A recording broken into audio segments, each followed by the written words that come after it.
Good evening, everybody. The time is 7:05 p.m. It's Thursday, June 12th. We're in the Mount Vernon City Council chambers for a public hearing for the Westchester County Rent Guidelines Board. Can you make it louder? What? The voice. Can you hear? I think that picked it up.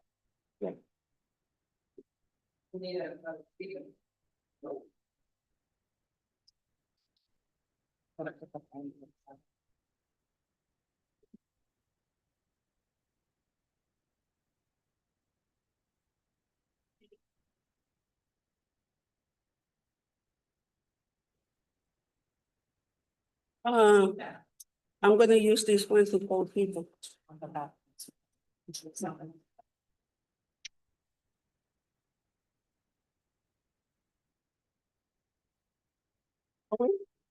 Yeah, go ahead. Okay. Good evening, everybody. My name is Elsa Rubin. I'm the chair of the Westchester Rent Guidelines Board. Really? Is this working? Can you hear me now? Yeah. You can't hear anything. Better? Okay, Hello? good. I welcome you to this, the third and last public hearing to consider comments and testimony concerning rent adjustments for leases commencing or being renewed between October 1st, 2025 and September 30th, 2026. I will now take roll call. Please respond if present. Evelyn, Alicea, Santiago, public member. Present. Natalie Felsenfeld, she is supposed to be here later. Kenneth Finger, owner representative. Here. Sylvia Hamer, tenant Here. representative. Gregory Smith, public member. Tamara Stewart, tenant representative. Present. Robert Withers, owner Present. representative. And Elsa Rubin, public representative. Let the record show that we have quorum. I have a list here of the people who are going to speak tonight. If you have not signed, then please come forward and write your name in here. Okay. Our next meeting will take place on Monday here in the same place. On Monday, June 16th at 7 p.m. And that's when the tenants and the owners are going to give their presentations. The public is not allowed to participate at that point, but you are welcome to come here. Then that will be followed by the rebuttal and a voting meeting on Thursday, June 26th at the White Plains City Hall. And with that said, I'm going to ask our counsel, Mr. Sticker, if he has any announcements. Chair, I don't have any announcements. The only thing I would say is that we've not received any written submissions to date, and this board usually has been setting a deadline for receipt of written submissions, and they should think about at the end of the public hearing tonight how long, if at all, they want to keep the box open to be monitored for written submissions from the public. Yeah, I understand last year we opened it for a few days, correct? Yeah, I believe it was held open until the 20th of June last year. Do we want to do the same? Yes? Should I submit it to vote or just? If you have a second, you can put it to. Okay. So that was would you like me to call the roll, Chair?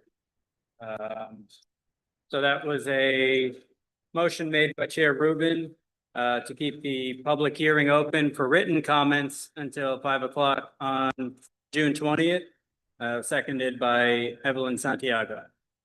Um, Chair Rubin, Yes. Evelyn Santiago, Yes. Gregory Robeson Smith. Robert Withers, Yes. Kenneth Finger, Yes. Tamara Stewart, Yes. and Sylvia Hamer. Yes. And Ms. Felsenfeld is not presently at the meeting, so that carries by a vote of 7-0. Thank you. And Chair, just to let everyone know, I will update and resend the public notice with the cutoff for June 20th. Great, thank you. So before we start this hearing, I just would like to go through a few procedures and rules that we have What's the date? for those people who are testifying tonight. First of all, as I said, if you haven't signed, you still have the opportunity to sign your name here if you want to speak. Individuals will have 3 minutes, and people representing any organization will have 5 minutes. And Mr. Stecker will kindly keep the time, Absolutely. keep track of the time for us. If you have any materials to support your presentation, please hand them to Mr. Stecker and he will distribute it to all of us. And when you finish your presentation, please stay on the podium in case any of us have any questions for you. And remember that you are addressing your questions and your comments to the whole board, not to other members of present here or to any individual members of the board. I will attempt to mix owners and then tenants who are speaking, although that's sometimes not possible, but I will try to do that. And last but not least, please silence your phones so that we don't have any interruptions. And with that said, I'm going to call the first person in my list here, Jeff Hanley.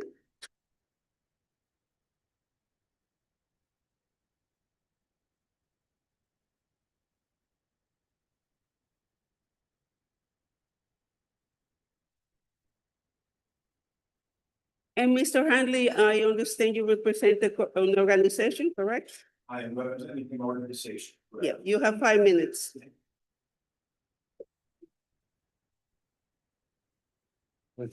Thank you. Good evening. My name is Jeff Vernon. I am the Associate Executive Director of the Department of Advisory Council of the Building and Realty Institute.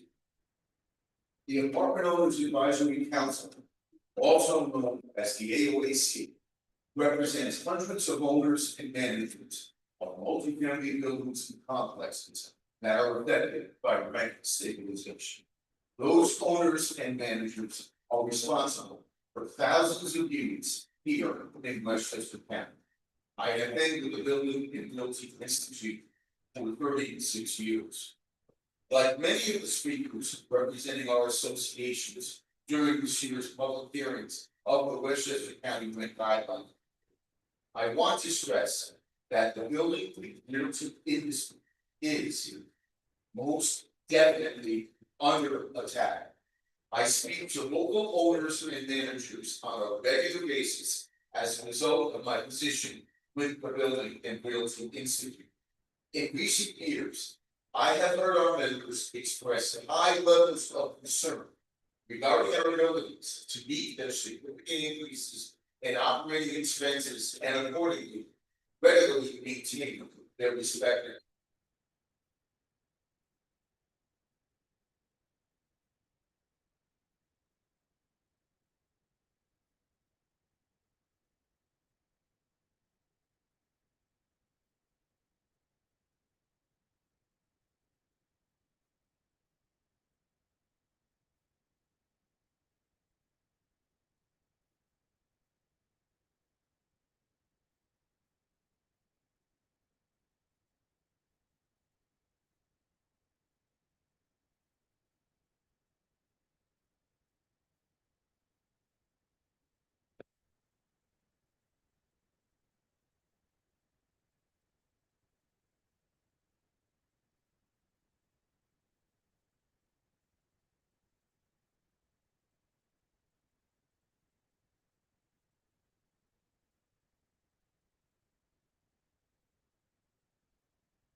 Thank you, Jeff.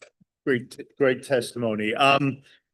Jeff, I do notice that in here you've cited a lot of examples that have to do with the outlining areas, Brooklyn, New York City, and obviously because of given the amount of units that we're talking about, I would imagine that those would be the areas that would be suffering the biggest losses and most quickly, I would think. Okay.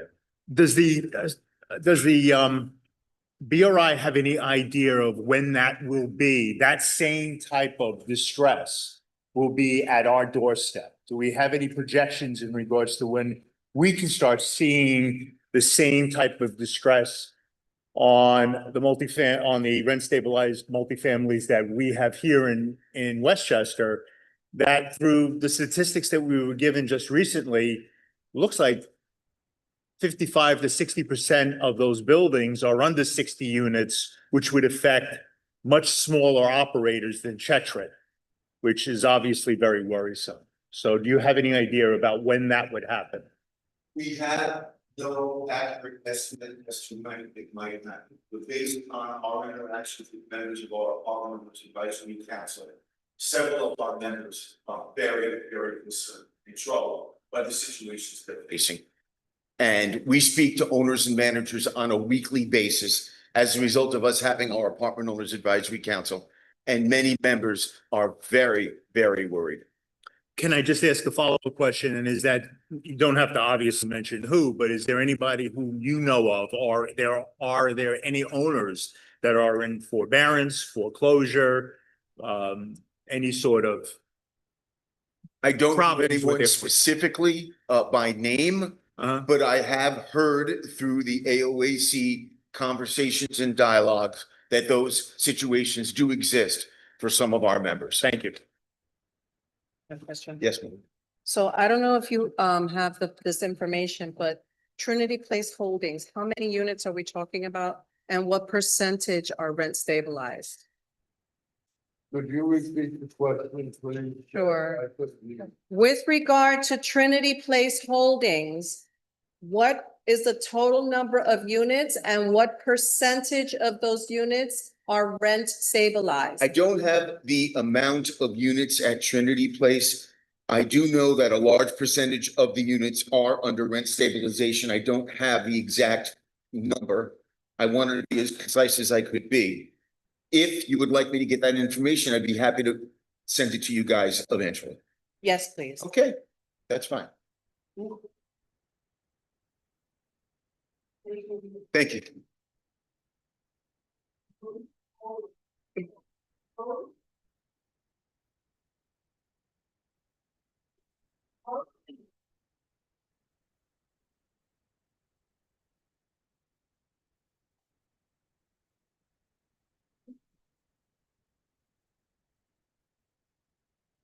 Well, I didn't have a lot prepared today, but I mean, I can represent my 1199 SCIU.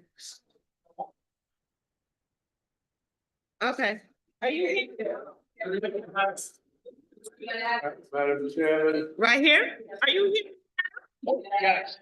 Okay, so good evening, board, rent guideline board, and all the tenants. And my name is Antoinette Rose, and I am a tenant residing at 40 East Sydney Avenue, Mount Vernon, New York, Westchester County.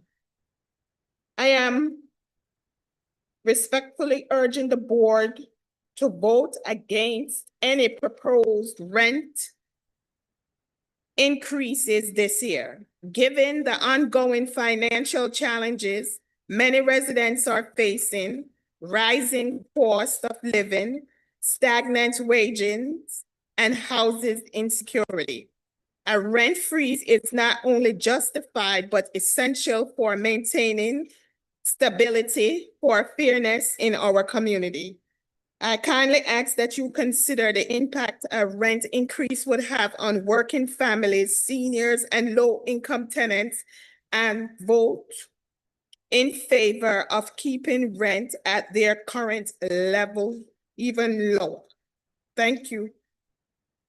please vote no for no increase. I am rent burdened and I am paying 70% of my income in rent. My current rent now, thanks to the increases for the last rent increase board, my rent is now $2,055.86. And I am in rent burden.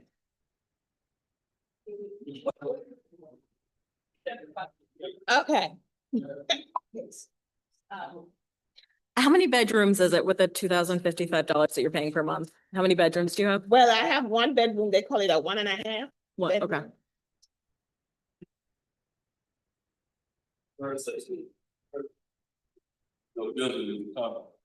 Yeah, How long have you been in, since 2019. I'm here, I did the research and it's because of when I moved in, the person that was there was paying $1,400. So the landlord said they did improvement and raised it over $1,000. Yeah.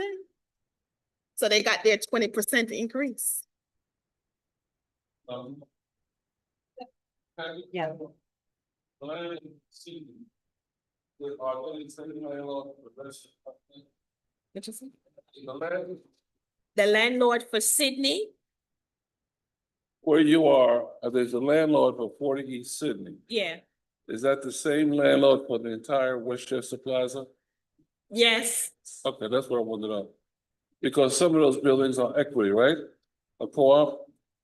one, Quincy, One, right? Quincy is the only one Quincy. that's co-op. Right. Right? There's one building, Quincy, which is a co-op. The rest Correct, of the others are not. correct. Is your building the only one that is in a situation that's in with rent-free, with the rent stabilization? No, I think it's throughout the entire complex. Some people are paying more than me. Okay. Question. Okay. So am I to understand, you said that 2019, after the HSTPA was passed, you paid a 20% more than the previous tenant? Well, yeah, it's even more than 20%. Because they rated over $1,000.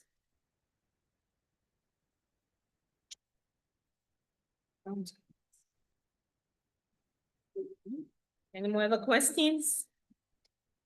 Anybody else? Yes. Hi, Ms. Rose. I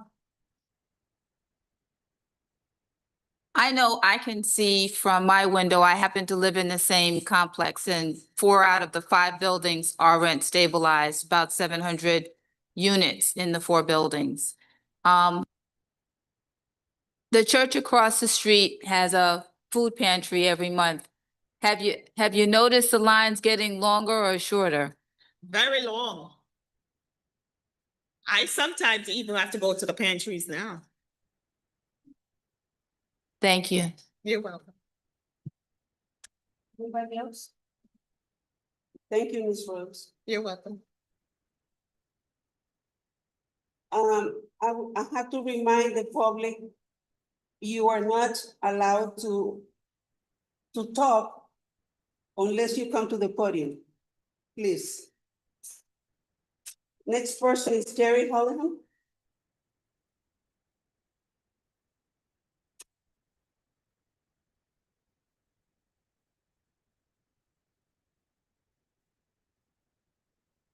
Good evening.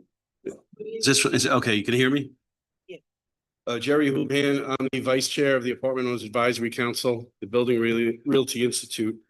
You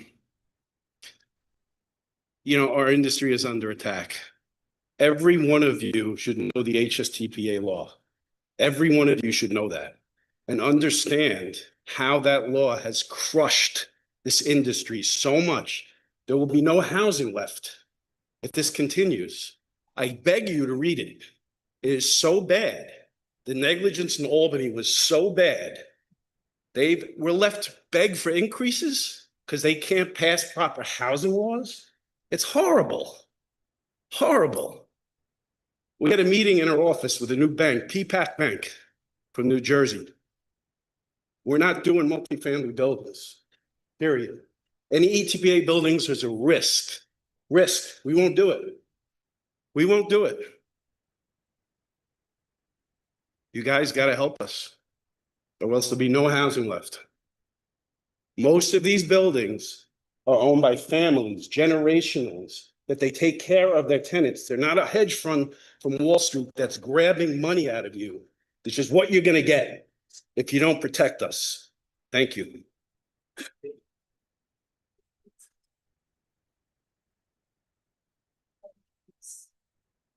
So you're saying that you mentioned that it was a risk for investors, for ETPA, Thanks. for banks, got it. Banks, Signature Bank and New York Community Bank Mhm. provided billions of dollars to these multifamily. They're both government because of the law. They're defunct. They're not around. No other bank wants to get involved in these buildings. You're gonna see people walking away. It's gonna be the 70s, slums and fires. It's terrible. Thank you.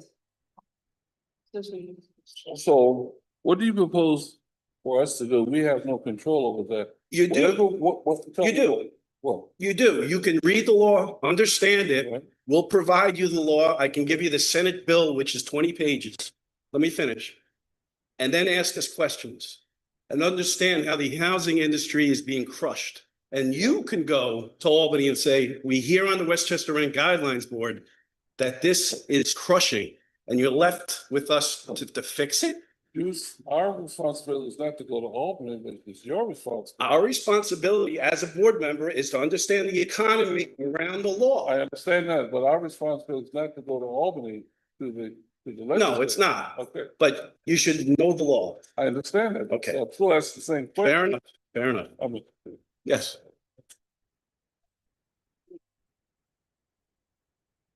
Mr. Houlihan, you're in the multifamily residential business. You manage how many buildings? We used to own thousands of units of ETPA buildings. We've sold every one of them.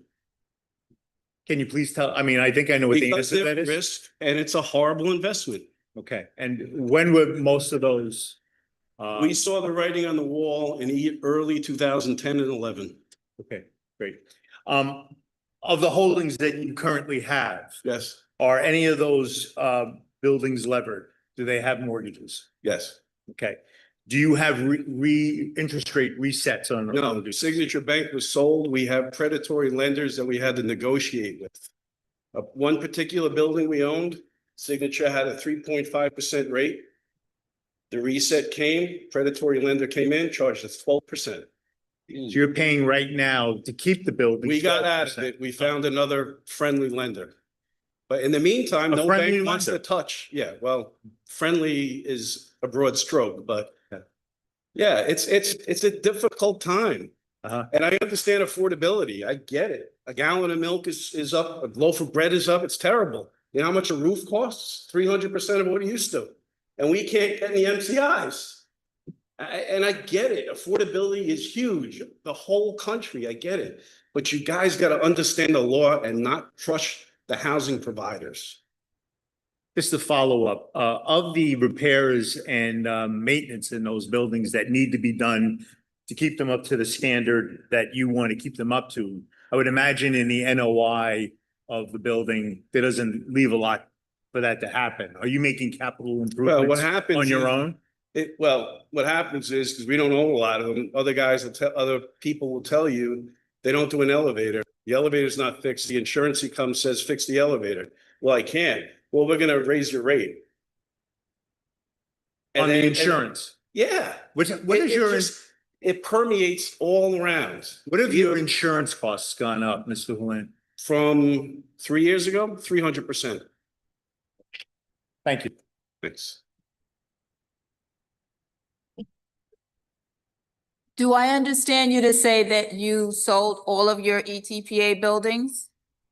When you say me, I work for a company that were partners in LLCs that own them.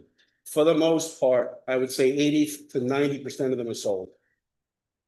Okay, so you still do have some. I think we do, yes.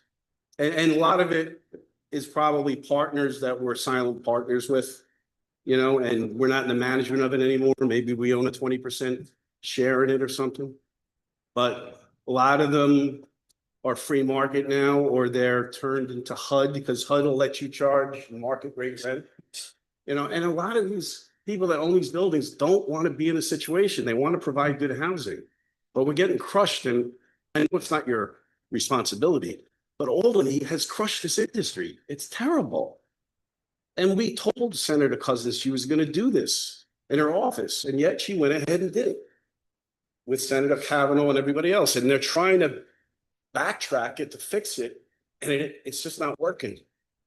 But it is what it is. So given that,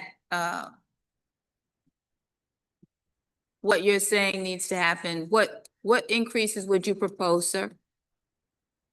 8 to 10. I mean, but that I know. I understand it. Okay, and I get why you would be upset with that. But these guys can't run their buildings. One other question, Mr. Thank you. One other question. Yes. Of those LLCs that you were talking about, those Yes. partnerships, are any of the members of those LLCs Wall Street Titans, hedge funds, private equity, or are they individuals? No, the people we've done business with for generations. There's no hedge funds, you know. We're talking about individual investors. Yeah, individual investors. Who are usually investing their 401k. Hedge funds will come in, they'll go to a city, they'll just roll the tax blanket for them, go develop, charge what you want. Okay, thank you. Thanks, guys.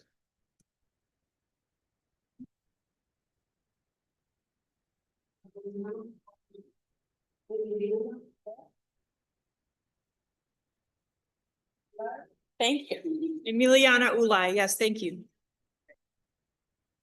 Thank you so much. Good evening. My name is Emiljana Ulaj, and I'm honored to serve as a Westchester County legislator for District 9, which represents the town of Portland and the town of Ossining and the village of Ossining and the village of Briarcliff and Croton and Buchanan.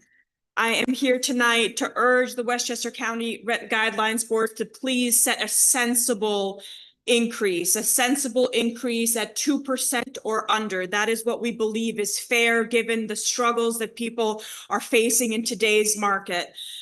We know that over half of all Westchester renters across the county are burdened by their housing costs. Over half of all of them are burdened by their housing costs. Additionally, as of May 2025, we are at a historic low of vacancy rates. According to the Regional Plan Association, vacancy rates across Westchester County are at 1.9%, a historic low, meaning renters, tenants have no leverage. If their landlord increases the rent exorbitantly, they have nowhere to go. Vacancy rates are at 1.9%.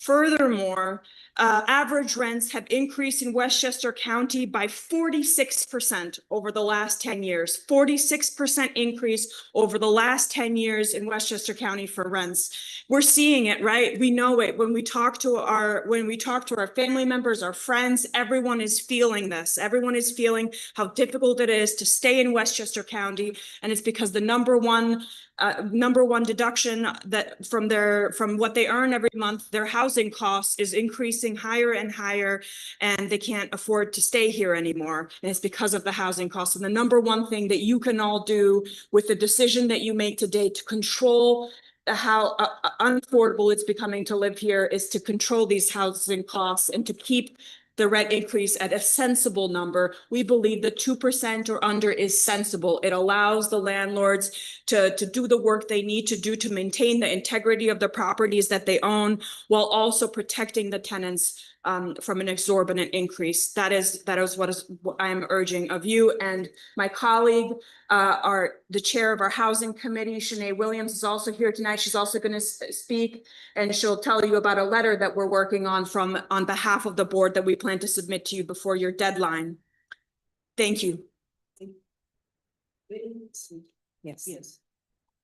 Thank you, Legislator Ulaj. I just have one question, if you can answer. Do you know what the average percent toward rent people are paying from their income. One of the previous speakers says she's paying 70% of her income toward rent.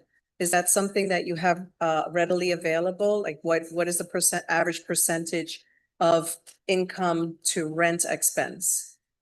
I can try to get that to you. I know that over half of all renters are paying 30% or more of their total income on housing. And we know 30%, that is when things start become unaffordable. We also know that, and the numbers are flipped here, so it might get a little confusing, but 30% of all renters are paying 50% or more of their total income, gross income on housing. A third of all renters in the county are paying 50% or more of their gross income on housing. We can't keep going that way. And we need you to set a sensible limit to these increases to help all of our hardworking families that are having a difficult time managing all of their expenses because of the housing costs.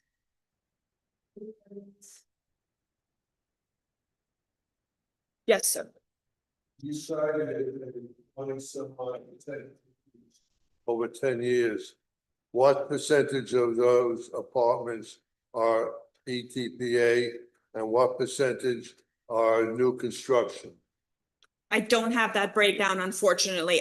We will link to the report in the letter that we will submit. But at this moment, I don't have that number. I can try to get it to you and we can try to include it in the letter. Also, what have you or your members done to subsidize and make monies available to people who are rent burdened?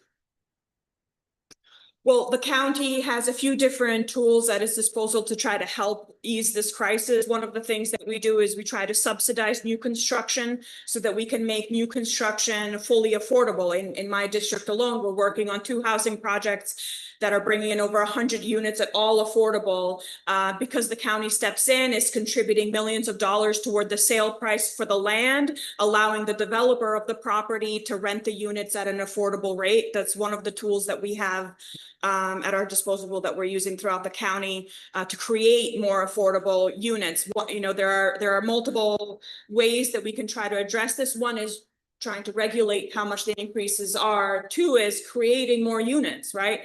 One problem is the supply. We just don't have enough housing in Westchester County to meet the demand. People desperately want to live here. This is one of the greatest counties in America. We have New York City in our front yard. We have the gorgeous Hudson Valley in our backyard. People want to live here. We don't have enough housing, and that's why we're at a 1.9% vacancy rate. So is it fair to say then that the total amount of subsidized units that the board has gone into is 100? Oh, no, a lot more than that. That's just in my district alone over the last year that we have, that we've put in money toward to try to create. I don't have the full, forgive me, I don't have that number on me in terms of how many units we've created affordable. We can definitely find that out. We can certainly find that out. It is a priority for this board to address the housing shortage that we are in and affordability at large. Okay, you discussed that these new constructions are, that you're trying to put in place they're affordable housing, but they're not they're not ETPA buildings. And there's no like tax abatements or anything for ETPA buildings. Is that correct? Because there are tax abatements for the new constructions in many of these towns and villages. Yes. They're getting like 10-year, 20-year tax abatements for new construction. Right. Is there anything that can be done for ETPA buildings in the same vein? A tax abatement of some kind?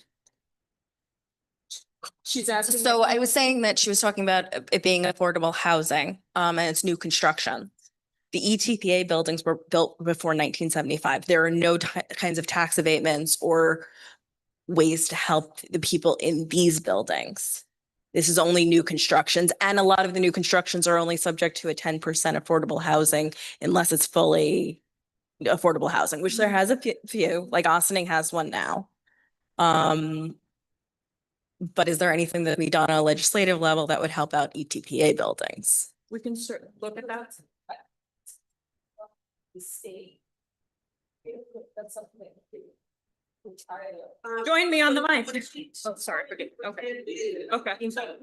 This is our housing chair, so forgive me, I'm deferring to our housing chair for some of these questions. That's certainly something we can look into. I hear what you're saying, that maybe if we can alleviate some of the property tax burden on the owners, it will be easier to manage the rent increases. I hear what you're saying, and it's certainly something we can explore. Unfortunately, the BOL doesn't control taxes. It's the individual cities and villages on the taxes. Because there are some entities that, for example, a pilot. In some areas, you can't even get a pilot anymore if you're doing new development. Payment in lieu of taxes. Oh. Especially, but I'm saying, so I don't want to put that on the BOL, but it's more local when you come to talk about taxes. I will also say that under the Latimer County Executive George Latimer's administration and Ken Jenkins, Westchester's property tax increase has been at 0. So we've done our best to certainly manage the expense for the tenant, for the landlords, excuse me, at the county level, it's literally, they've kept it at 0.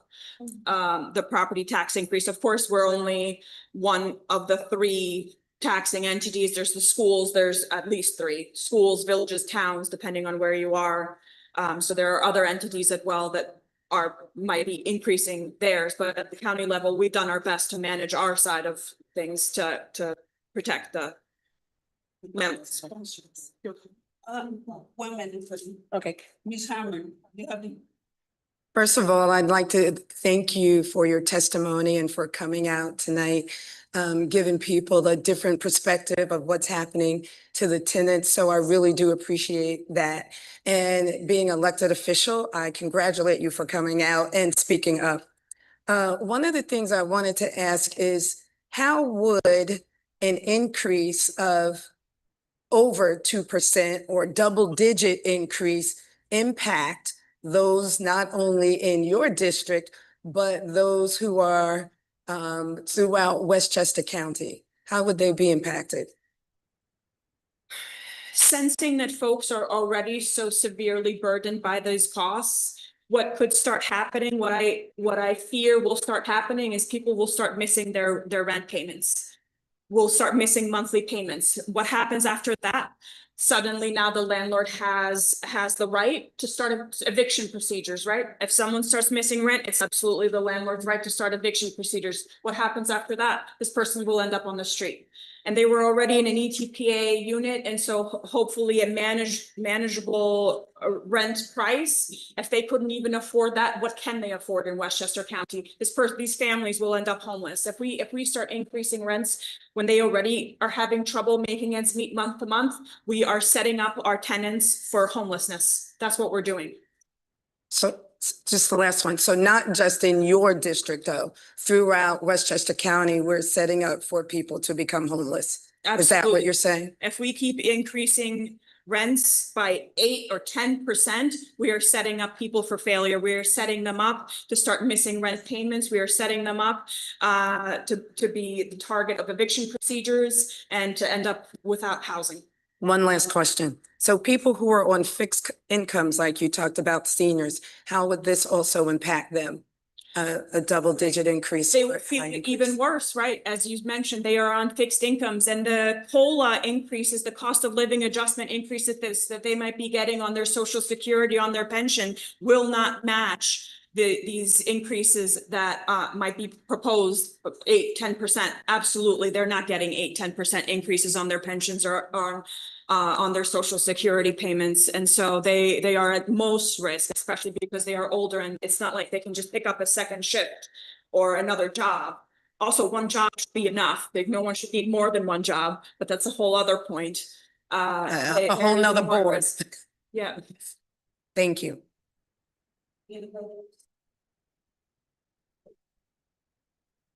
Hi, just wanted to confirm some information that I have from different sources at the county level.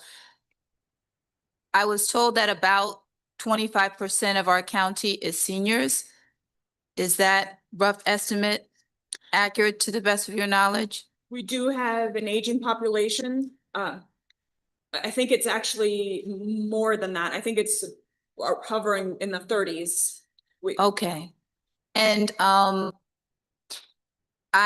was in a conversation with somebody from the Department of Social Services recently, and she was saying that the county is out of shelter space, that there are people that are going to DSS for help because they've become unhoused, and the county, pretty much all of the county shelters are full, and the different kinds of housing, whatever options they have, they're at capacity and they don't have any place to put them. That is not my understanding. My understanding is that our shelters do have room at this moment. Okay. Thank you.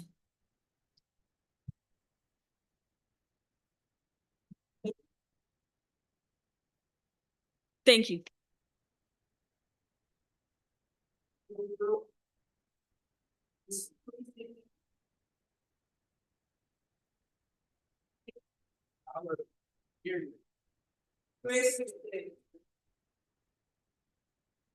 Hello.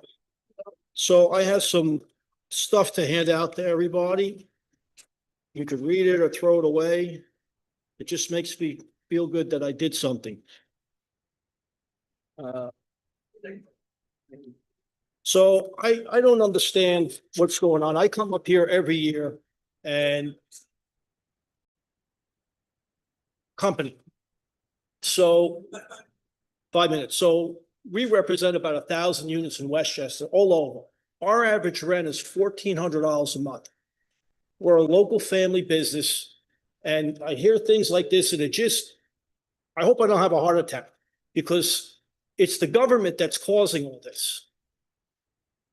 When they say 8 to 10% increase, yeah, it's justified because they took everything away from us. We have apartments that we're warehousing that are $500 or $600 because we can't afford to rent them, with succession rights and all kinds of rights that tenants have today. How can you rent an apartment for $500 when taxes are you guys listening? Taxes in Mount Vernon are $345 a unit. Insurance is $125, and we no longer have umbrella insurance. Umbrella insurance is astronomical. Now, Long Island isn't really part of ETPA. Most insurers do not want to be on Long Island anymore because they're scared about the coastal tide floods, okay? This is a real big problem. All these new buildings that are going up, they only have a 10% allowance for middle income or low income. We are 100% low and middle income, and we're getting crushed, okay? Crushed. And we do a lot of the work, myself and my cousins and my uncles that are still with us, we do a lot of it ourselves, and not even in your numbers. And I'm looking at your numbers, okay, where you're taking 383 units and 370 are subject to ETPA. We have over 1,000 units. Why aren't we represented? And these increases, I mean, you look what Con Edison does for increases every year, 12, 13%. And, you know, everybody says, okay, well, I understand the lady's paying $2,000 a month of rent. I feel for you. But what do we do with tenants that are paying $500, $600, $700, $800, $900 a month rent? What's a 2% increase? $18 a month? You can't even buy a goddamn cup of coffee at Starbucks for $4, right? I mean, everybody's feeling it, but we're getting crushed. All our buildings are from the 50s, the 20s, 30s, 40s, 50s, and 60s, all the way up to 1974. We need roofs, pointing, boilers. We got a quote for a boiler, $250,000. The state gives us nothing. It's what, a 14-year payback on an MCI, and you can't increase it more than the guideline. Who's going to do all this math? And then you got to take it off in 30 years? I bought one of Jerry Houlihan's buildings in Mount Vernon. Sorry I did it. I could take my money, okay, put it into U.S. Treasuries at 4.5%. You laugh, right? But what would you do with your money with a 1% increase a year?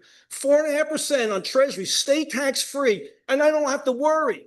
I'm 24 hours a day. When the boiler breaks, the tenants don't even know that I'm there at 2 o'clock in the morning to fix it, okay? 2% doesn't work, and I understand. Okay, but it doesn't work because, and you guys have to set an example to the state, because Senator Cousins, she's doing it for the votes. That's what this has become. And it's citizen against citizen, but we can't do it. in that package I have there from New York Community Bank, we just did refinancing. All the banks, they won't get involved. All the doors are shut. You can't get a loan and for an ETPA apartment greater than a 60% LTV since this law changed in 2019. So what do we have to do? Take money out of our pockets? Give it to the bank. That was my idea. I swear to God, max it to 80% LTV and give it to the bank and the state can work it out. Any questions?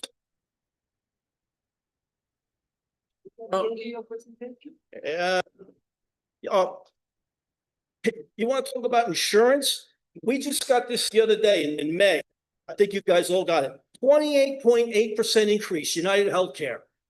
This affects everybody, tenants, landlords, just for healthcare. If you have a family today, it's $3,400, 28%. That's $900 more a month, right? Could you imagine what it is to insure an apartment building? Mr. Smith? Well, even on healthcare, those who rent your apartments, their healthcare costs are going up. But you mentioned Con Ed, you mentioned insurance. It's the all cost going of, up. yeah, you know, those things, the CPI, you know, inflation is connected together. Now we have tariffs. What do you propose us to, how do you propose the tenant to live and you to operate? So, okay, so we all know, I mean, Trump is crazy, right? So he's got a mandated 10% increase on the tariffs. That's a 10% increase. How is that work? You guys have to figure out some sort of a scale. Maybe you could do it by medium incomes per town. But, you know, there's a discrepancy. The new tenants coming in, they get clogged.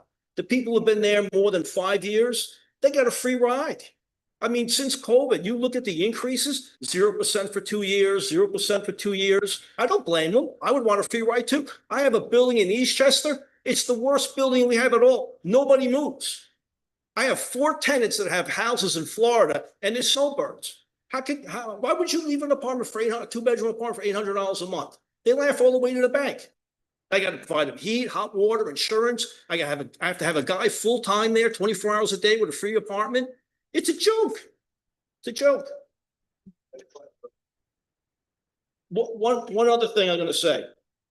The other scam is all these new buildings that are going up, okay? They all get, I have a friend who built a building in Portchester. He got a 15-year tax pilot, no taxes. And he only had to give 10% of his units to middle income. And they're renting the low and the middle income units more than what I could get for my top apartments, right? And they're tax-free. And most of these guys don't even live in New York State. BLT, Avalon, right? All these big guys. They're not New York State corporations. They take their money back to their state and pay taxes.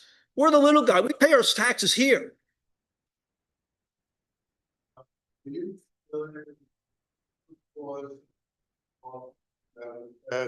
White Plains? Recently? Yeah, okay, now, do you understand that the rent increase in the good cause eviction law is either 10% or 5% plus the cost of living, which would make it 8.9%.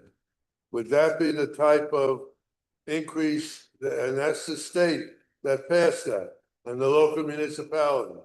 That's the good cause eviction law. That's 8.9% to 10%. Is that the type of thing that would start to get you out of the hole? Yes, but you guys, or the board, I should say, I don't mean to be disrespectful.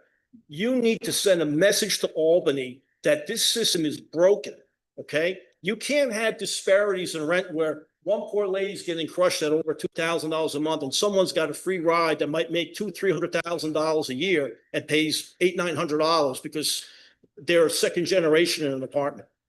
There's these numbers that you guys collect. I don't know where they come from. It's a joke. I mean, it's a complete joke. You have no idea how it is to what? Yeah. My expenses are through the roof, and we do a lot of the work ourselves. You know, if you have a house in Westchester, taxes are $30,000. Then you got maintenance. There's your half of your income right there, right? And you got liability. Tenants don't have any liability, right? A homeowner does. Question, it sounds like you've done some financing on your properties just recently. Yeah, okay, to try to keep them afloat. Were you privy, I'm sure you were privy to the valuations of these properties. Are you underwater in any of those buildings right now in regards to the mortgage value versus the actual value of the building? it's extremely tight. It's extremely So tight. your equity is basically wiped out. It's wiped out. And Okay. another flaw is, and I brought this up year after year, if anybody has any knowledge of finance and accounting, I brought this up last year, okay? In any finance on income and expenses, you needed a reserve for capital improvements, okay? Which, because a roof doesn't need to be replaced every year. It needs to be replaced every 20 years, every 15 years, every 30 years, depending if it's a flat roof, if it's a Mansfield roof, or whatever. So that needs to be budgeted. So when you don't have that in your expenses in the income and expense survey, it's not a valid income and expense, because where is the landlord going to budget for that money 20 years from now if you guys are basing his increases based on the expenses that you have? You know, windows, boilers, pointing. And honestly, the contractors, they're all rapists, okay? Try and get a plumber today, just to come, you know, they go by the job. Well, if you're willing to pay me $5,000, I'll come next week, you know? Contractors are making it mint today. Follow-up question. You seem to be pretty astute in regards to your numbers. Right now, what would you say your profit margin is on the bulk or majority of your buildings right now, either individually or as a whole? I couldn't give you that honest answer. That's a complicated one. It's a complicated one. There's depreciation in there and all kinds of factors. Some are up and some are down. The building in Eastchester, we're underwater on it. Okay. And it's in Eastchester. Who would move? Right? I wouldn't move.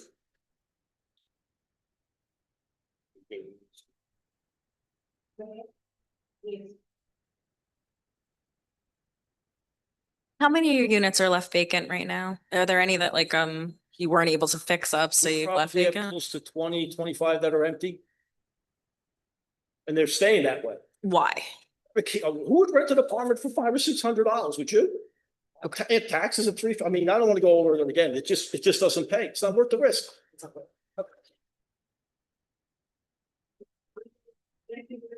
Thank you, everybody. Yep. Have a good evening.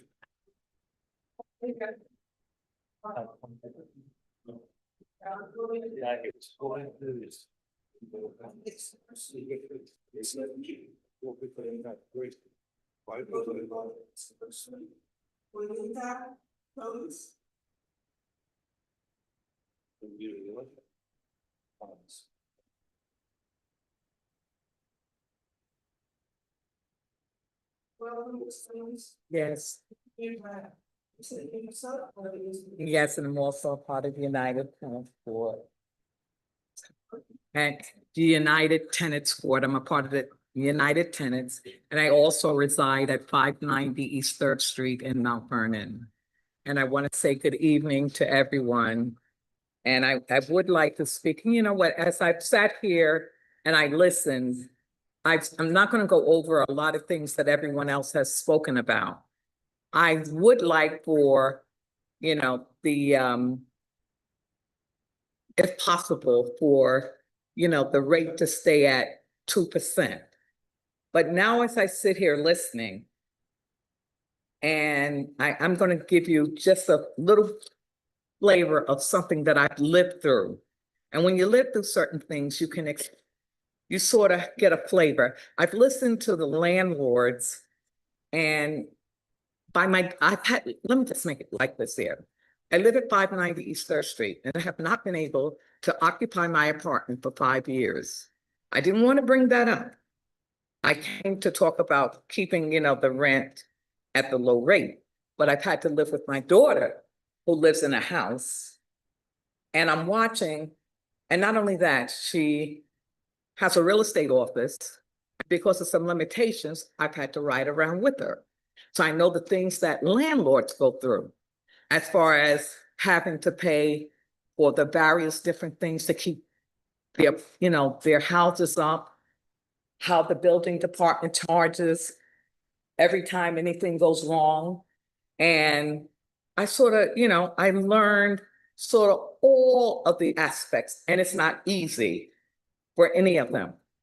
I hate to see the homeless. out on the streets, it sort of breaks my heart, especially senior citizens.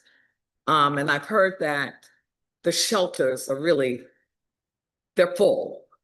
And I, often think, well, I'm a senior myself, okay? So I'm really up there. And, but what I want to say is that I've seen it from all aspects. So what I'm asking for tonight is just fairness. This is a day, I don't know what happened. I'm born here in Mount Vernon and lived in Westchester County, went to the school systems, the colleges, and everything else. And I've never seen a time like this. It's a very difficult day, the things that are happening.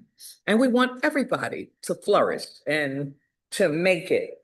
And so we have to come together and do what's best for all. Because a little leaveneth the whole lump. And if we don't take care of this, we're all going to collapse.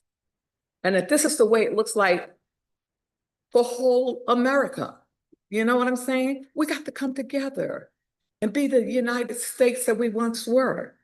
We were the #1, but we can't argue. You ever heard a house divided against itself will fall? We're going to have to come together and work this thing out. And like I said again, and just to give you an idea, I think the reason why I'm having a lot of problems, I've been there for 50 years. 3 humongous bedroom, living room, dining room, kitchen. And nobody wants to do it. And what if the two entities are fighting each other? And they can't get me for rent because it came out automatically. So what I'm trying to say is we have to do something. Otherwise, I don't know. So listening to the landlords, they're right, because I see what my daughter's going through. And then they're quick to ride around the city and point out something and charge you quickly. So I know what they're up against, and I know what we're up against too. So I just want to tell everyone, have a good evening, and may everybody be blessed. And that's the best I can say. Oh.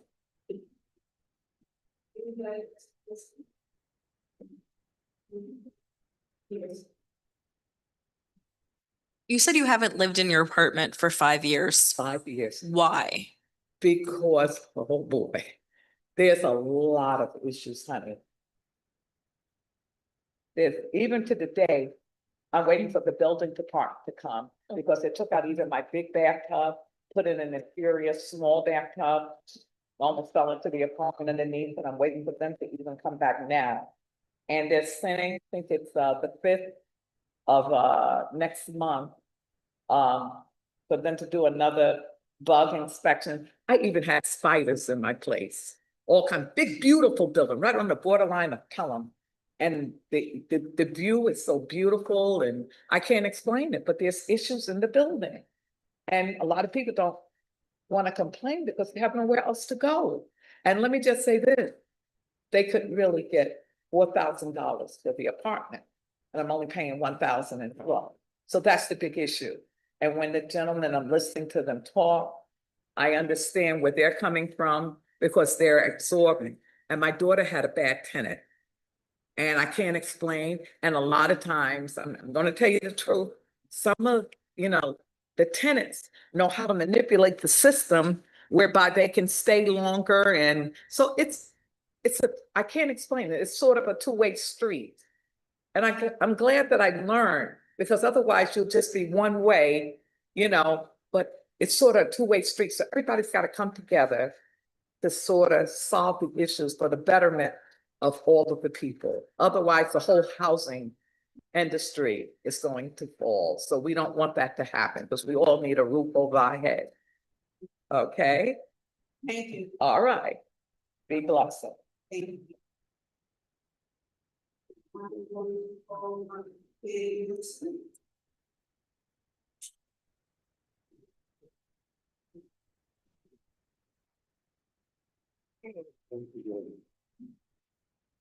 Hello.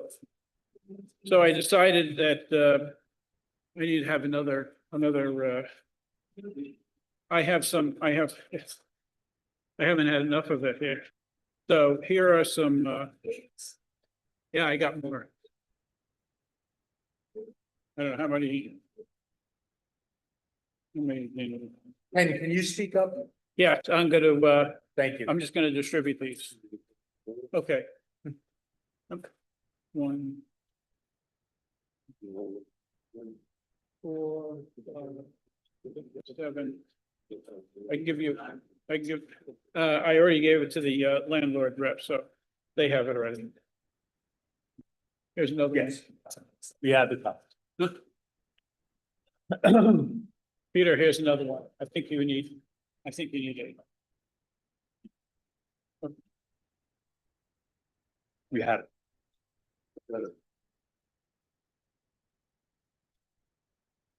Okay. All right. Okay, thank you. I'd just like to comment on I think it was a county. I really can't hear when most people are talking here because they're talking here and I don't know the speaker system. Can you hear me now? As long as you're speaking close to the speaker, yes. All right. Can That's you much hear me better. now? Yes. Okay. Because I couldn't hear it. But I heard that I think it's a county representative. I'm not going to talk directly to her. I'll talk to you. Suggested a 2% increase. It always amazes me when government people come in and say 2%, 0, whatever. Whereas, and I know the county has not, the tax has been relatively stable, but in Yonkers, where my properties are, the taxes went up by 5.45%. I know Ms. Williams would know that because she's from Yonkers. And to come in here and say 2%, somehow the government can ask for more. And that's the single largest expense that we have is taxes. We're just collectors of the taxes. And somehow you can say 2%. So that means we're getting a haircut right away. If you pass a 2% guideline, which is just isn't enough. So that was just on my, the other comment I wanted to make about previous tenant and some people have trouble with 2%. I have a list of the fair market rent set by HUD for the entire county, every zip code. And for at least the zip codes, I don't know what it is in Mount Vernon, but for 10701, which is basically downtown Yonkers, for one bedroom apartment, it's $22.70. This is set by HUD. It's a fair market rent. I don't know what the zip code is in Mount Vernon, but it's comparable. The fact is that that's something that's set by the federal government. Is that what's real? The fact is we're all dealing with tremendous costs, and we're getting squeezed. On one hand, people are saying, "Oh, we can't pay this." On the other hand, the insurance companies and the government and everybody else is saying you got to pay or you're not going to get service. But anyway, I have 3 points I want to make. One is Ms. Roche, yes, in the last meeting indicated that the landlords are getting a return of 35%. That's absolutely not true. And I want to go through the information that's in the guideline, that's in the operation and maintenance reports, and show you where that's totally absurd. And as a matter of fact, the return we're getting is more like, depends on your assumptions, is 1.9 to 3.5%. It's less than buying a CD. So if you take the 2024 expenses and income and expense, 262,569 minus the total expenses of 220, 172, comes out to be 42, and it's in thousands. So really, the net income is $42 million. Sounds like a lot of money. The fact is, if you take that and divide it among the 14,321 apartments, it comes out to about $2,900 per year per apartment.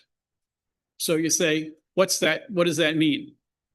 If you take that and say, if the value of the building per apartment is say $150,000, which is what people are saying the value of these buildings are these days, and take that $2,900 divided by 150,000, assuming there's no mortgage. That's what this says here. Then there would be that would result in a 1.9% return on your investment, which is pretty sad. If, however, you assume 50% of the mortgage, then it would be 2,900 over the 75,000, and that would be 3.9%. So the reality is our returns are somewhere between 3 and 5% as return on equity. Because basically we get to sell a building for that amount, invest it in a CD and make more than we're making on these buildings without the hassles that we have to go through and the risks. We have a risk. The previous landlord who talked about it is saying he can't afford the umbrella rents, the umbrella insurance. So we have a risk with the kinds of judgments that are going on in the courts these days of losing the whole building. Yeah. Okay. All right. I'll finish this. The second point is that Ms. Roche talked about the financialization of housing. And I'm saying we already have that. They're called housing projects. These are where there's no profit. But what's happened? NYCHA, which is the New York City Housing Authority, is a total disaster. It's like one of the worst housing authorities in the country. They have $40 to $60 billion in repairs that have to be made, and there's nobody out there who's gonna give them money. So I don't think socialization is the answer to this thing. Okay.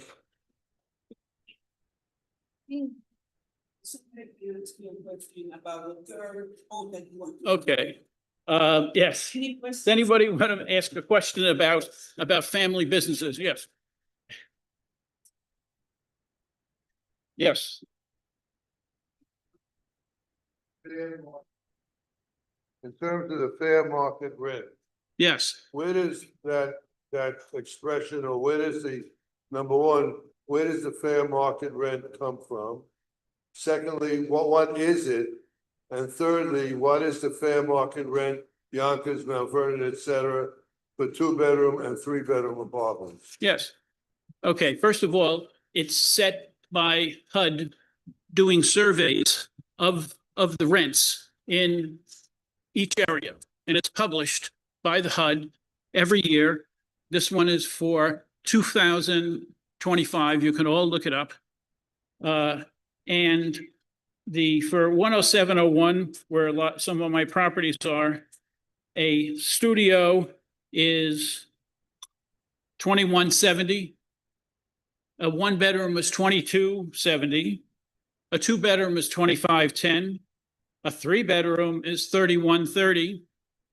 And a 4-bedroom, and I've got some of those, are $3,370. That's the fair market rent that they have established. And if you have Section 8 tenants and I have Section 8 tenants, this is one of the guidelines they use to set the rents that they're willing to pay, that the Section 8 people are willing to pay. So that's, we should, and if you look at the statistics, the average rent in the rent, under the survey is about $1,500. $1,500, the average rent for 1, 2, 3, and 4-bedroom apartments that are rent regulated in this survey of the 25 or 30,000 apartments that are under rent regulation. The average is $1,500. That's less than a studio. That's less than a studio in the fair market rent tables. That tells you how low the rents are under rent regulation in this area.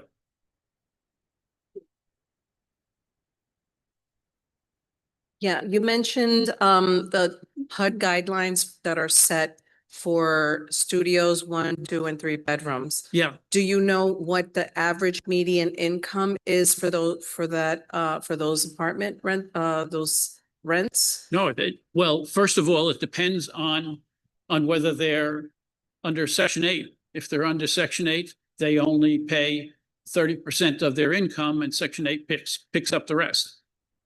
For someone else, you know, the rent, basically the formula is 30% of their income. If they're subsidized, if they're not subsidized, if they're paying their own, Right. then 30% of their income should go to housing. Right. And so we use that calculation when we're Well, my we're point is interviewing that tenants. the average median income under HUD is much higher than it's set for, than your average rent stabilized family income. So, Well, some people who are have HUD are also rent regulated.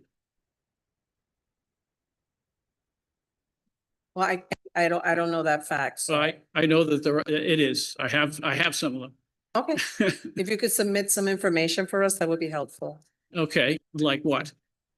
Well, you're saying that there are people who meet the minimum required income for the average median income for HUD and still receive help from like Section 8. Is that what you're saying? No, that's not what I Okay. said. Okay. No. They pay, if the HUD if they move into the apartment, in some cases, they're already there. Some of these people have been there from before I bought the building.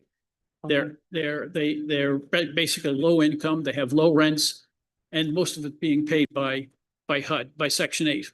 Okay, thank you. Yeah. Quick question.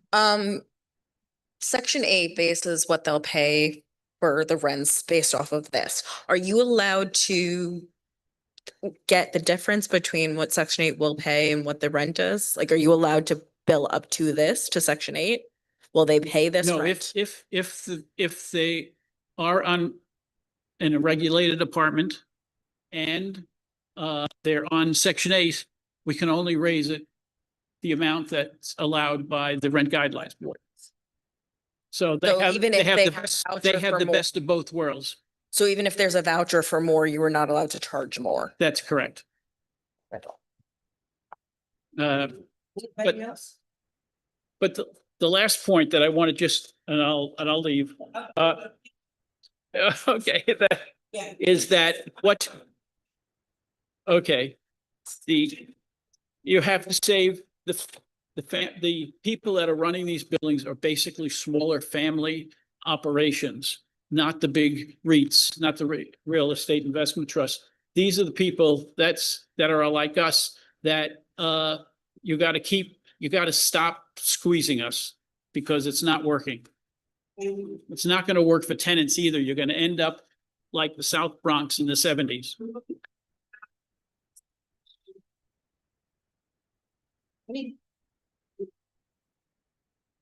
Thank you. Good evening, everyone. My name is Shanae Williams. I represent the 16th District at the Westchester County Board of Legislators, which includes West Yonkers, North Yonkers, and downtown Yonkers, the 10701 zip code that he was just mentioning. I actually live on Main Street in downtown Yonkers. And I, just before I go into all the things I wanted to say, I just want to make sure everybody understands.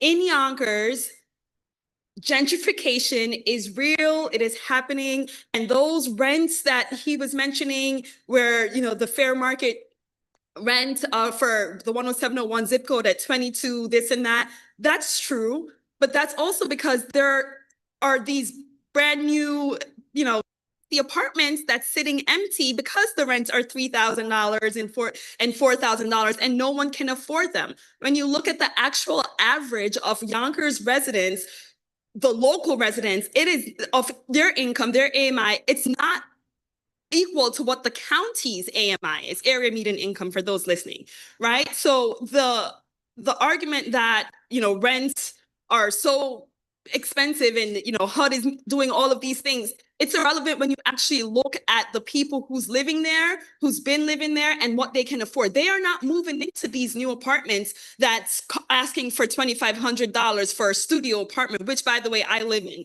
so I know, right? They can't afford it. And we're not here to talk about affordability for all of, you know, market rate apartments. We're here to talk about specifically the rent stabilized apartments, the ETPA buildings. And I know that the majority of ETPA buildings throughout Westchester are in Yonkers, Mount Vernon, and New Rochelle. I think in Yonkers, we have maybe somewhere around 10,000 units that are ETPA or rent stabilized buildings. And you know, I understand. I am also the chair of the Housing and Planning Committee, so I understand the issues that landlords are facing because I talk to them regularly. I have friends at BRI that we sit down and we email and we have conversations. So I know that they're struggling. I have friends who are landlords, and I can tell you that there are people who know how to get around and, you know, scam the system that are living in these rent stabilized units. And it is unfair. But, you know, someone mentioned earlier that we should, that this board should send a message to Albany. Respectfully, it is not your job to send a message to Albany. It is your job to set a rent increases that is fair and just for everyone involved. And, you know, sending a message to Albany by increasing rents 8 to 10% is not the answer. That is not the solution. The solution, you can call Albany and email them and talk to them and tell them they need to fix those loopholes so that they can help landlords and tenants alike. But to take it out on everyone who's actually struggling, senior citizens, veterans, you know, single mothers, grandparents taking care of grandkids who are on fixed incomes, that's mostly living in these units in my district that I see all the time, increasing rents 8 to 10%, they're going to be priced out. They're going to end up on the street. They're going to come to us at the county and ask, what can we do about the homeless situation that keeps increasing and we don't want to be here. We don't want to see these people in front of our fancy buildings. It's an ongoing cycle that we cannot exasperate it by increasing rents over 8 to 10%. I'm here with my colleague, as you've heard earlier, Emiljana Ulaj, because we want to impress upon you guys how important it is for you to keep rents at 2% or lower. We know that everyone's struggling, but the state recently passed the good deeds. Last year, they passed the good deeds eviction law, and we know that that can significantly help landlords because they can go up to 10% if adopted locally here in Westchester. That's the job of municipalities, you know, cities, towns, and villages to adopt that because we were excluded out of it when they created the law. It's, you know, mainly for New York City, but it can be done here. And I know that there are municipalities throughout the county that's working on adopting that. So to everyone listening, if you want to go and advocate for that, I support it. Go and do so. But today, here now, this situation that we're facing, that tenants who live in rent stabilized buildings are facing, they cannot afford to have huge rent increases. So I am begging you guys to seriously consider 2% or less. Thank you. Oh, I just want to say earlier, one of the questions was asked about what the county is doing to subsidize ETPA units. We can't subsidize ETPA units. We are just a pass-through for the federal and the state government. So they are the ones that have to do any subsidies, and we just handle the, you know, the transaction locally. We have, and we can always advocate for, you know, the state, you know, with the housing vouchers, the emergency housing vouchers, and with Section 8 vouchers. That's about the limits of what we can do when it comes to ETPA units, unfortunately. Yes.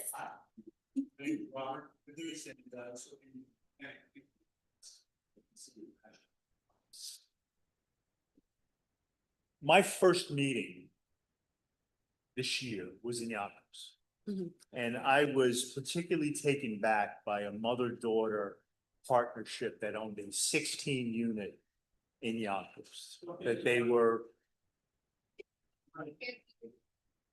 I'm surprising. My voice usually carries. I was particularly taken back and actually touched by their story. It was a mother daughter partnership. Mom owned the building. I won't mention their name. The daughter was a physician's assistant. They had owned the building for 25 years. There were 16 units. All of them were rent stabilized. 2 of the units were actually off the market because of the fact that they couldn't put them back on the market. It would take too much money to be able to get them into the shape that they could. She was in tears. She was actually in tears because of the fact that she can't get the rents up in those apartments to be able to maintain it. This is her mother's retirement. She's taking money out of her physician assistant salary to be able to subsidize the building so that the family can keep it, so that the mother can retire, and that hopefully there will be a legacy asset in that family. I was interested because of the fact that you do hold those meetings and you listen to landlords. And I would assume that they're not BlackRock or they're not Blackstone, and they're usually mom and pop operators who are owning those buildings, and they're facing the same issues. Do you see those same issues? Absolutely. Do you see those stories? Absolutely. So what do you suggest in regards to, and I understand this is a very difficult subject. There's 2 sides to the story, but how do we help those people also? Like I've been doing all year and getting in a whole lot of trouble politically, advocating for good cause eviction law in Yonkers to be passed, I think would help. Because whenever, those units will fall under I think it's IAIs, or what's the title? Right. So when someone moves out, you said she has at least 2 units that's vacant because she can't afford to fix it. That would be something that the state would help her, fund to fix those units. Not to interrupt you, she was turned down 4 times. So both, you know what, I don't know the individual situation with her and that, but I do think that this has to go back to the state. And like I said, I believe that we should all be lobbying the state to make those necessary changes that will fix those loopholes and help people like landlords who actually need the help. But I just don't think the answer is putting the burden on the backs of those who are already so rent burdened and literally cannot afford to put a penny more towards increasing their rent. They can barely put food on their table. They can barely pay for their Con Edison, which is also another, possible increase coming down. It's just too much. It just seems to me that 55%, given the numbers that we were all given, 55% of the buildings owned in Westchester are comprised of 55 units or less. And those are families running those buildings. Yeah. They're facing the same challenges that their tenants are, because their profit margins aren't what we've been led to believe they are. And they're trying to hold on to something that provides not only housing to the people who need it, but also their own wealth. Or the chance of wealth, because probably in most cases, their properties have depreciated to the point where they're not worth what they. I understand, sir. And Robert, I think you said your name. Yes, it is. And I think that, we have to lobby locally. I'll walk right into City Hall with you and talk to Mike Spano himself and tell him, hey, maybe not give so much to these big developers that's making 133 units. Maybe pull back a little bit on those pilot programs and look at how you can help, small and middle unit buildings and landlords like mom and pop owners, like you mentioned. And let's think about how we can structure some kind of process to help those landlords and give them some kind of a tax break or whatever it is so that they can do the upgrades that they need to do and help the people stay in their homes. Because the bottom line is housing is a human right, and we have to make sure that we're not pricing people out. My tip. I'll take you up on it. Let's do it. Yes, wait. I'm sorry. Thank you again. I understand that you are supportive of the good cause eviction law. Is that so? Yes, I am. Are you aware that the increase allowed under the good cause eviction law is either 10% or 5% plus the cost of living, which is approximately 8.8% right now? I am aware of that, yes. Okay, thank you. That Thank also, you. but just to say, because good cause hasn't been adopted Westchester wide, each individual municipality has to adopt it. Until that happens, it doesn't make sense to increase on ETPA rent stabilized units now when those protections are not in place for them moving forward. It just doesn't make sense. Okay, thank you, Ms. Williams, for your impassioned testimony. And as I mentioned in other meetings, you really, people like you put a human face to this issue on the tenant side. So being that you are, you and Ms. Ulaj are both in Westchester County, I don't know if you can answer this right now, but the point I was trying to make to Mr. Nilsen, and I did so poorly, so I apologize. I think it would be very helpful for this board to know the AMI, the average AMI for rent stabilized units versus the average AMI under HUD, because those are two very different income levels. Yeah, So I don't know that, but that's a great point, and I'm definitely going to look it up and try to get it to you guys before you make your decision. thank you.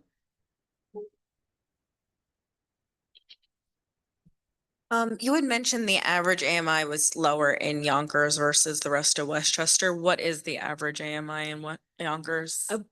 I want to say for like a four family, I want to say it's like 60 something thousand, whereas Westchester County is 120 or something like that, 120,000. So it's drastically different.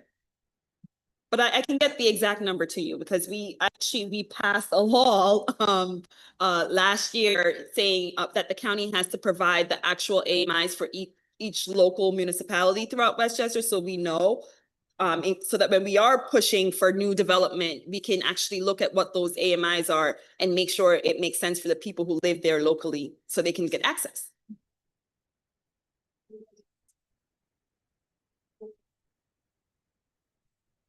I just wanted to thank you and your colleague for coming out and speaking up on behalf of tenants. We do know that rent stabilized tenants, and that the majority of them are in Mount Vernon, Yonkers, and New Rochelle. The incomes are far less. The buildings are not, they're not the new fancy places with the gyms and the yoga studios, et cetera. It's basic housing, and for a lot of people, of modest incomes, that's fine. That we don't have to have pools and, rooftop, whatever is it, and people, some folks just don't understand that housing isn't supposed to, all housing shouldn't be where it's a luxury sort of a thing. It's sort of like food, okay? Some people want to eat lobster and filet mignon, and they can afford that. And some people just want some milk and eggs and, the occasional hamburger, and they should be able to afford that too. So thank you all for looking out for the eggs and the ham, the occasional hamburger people. We appreciate it. Thank you. And thank you guys for your time. Appreciate it. I would ask the problem is stating reality because it doesn't do anything here for our purposes. I'm going to go read Stolatis.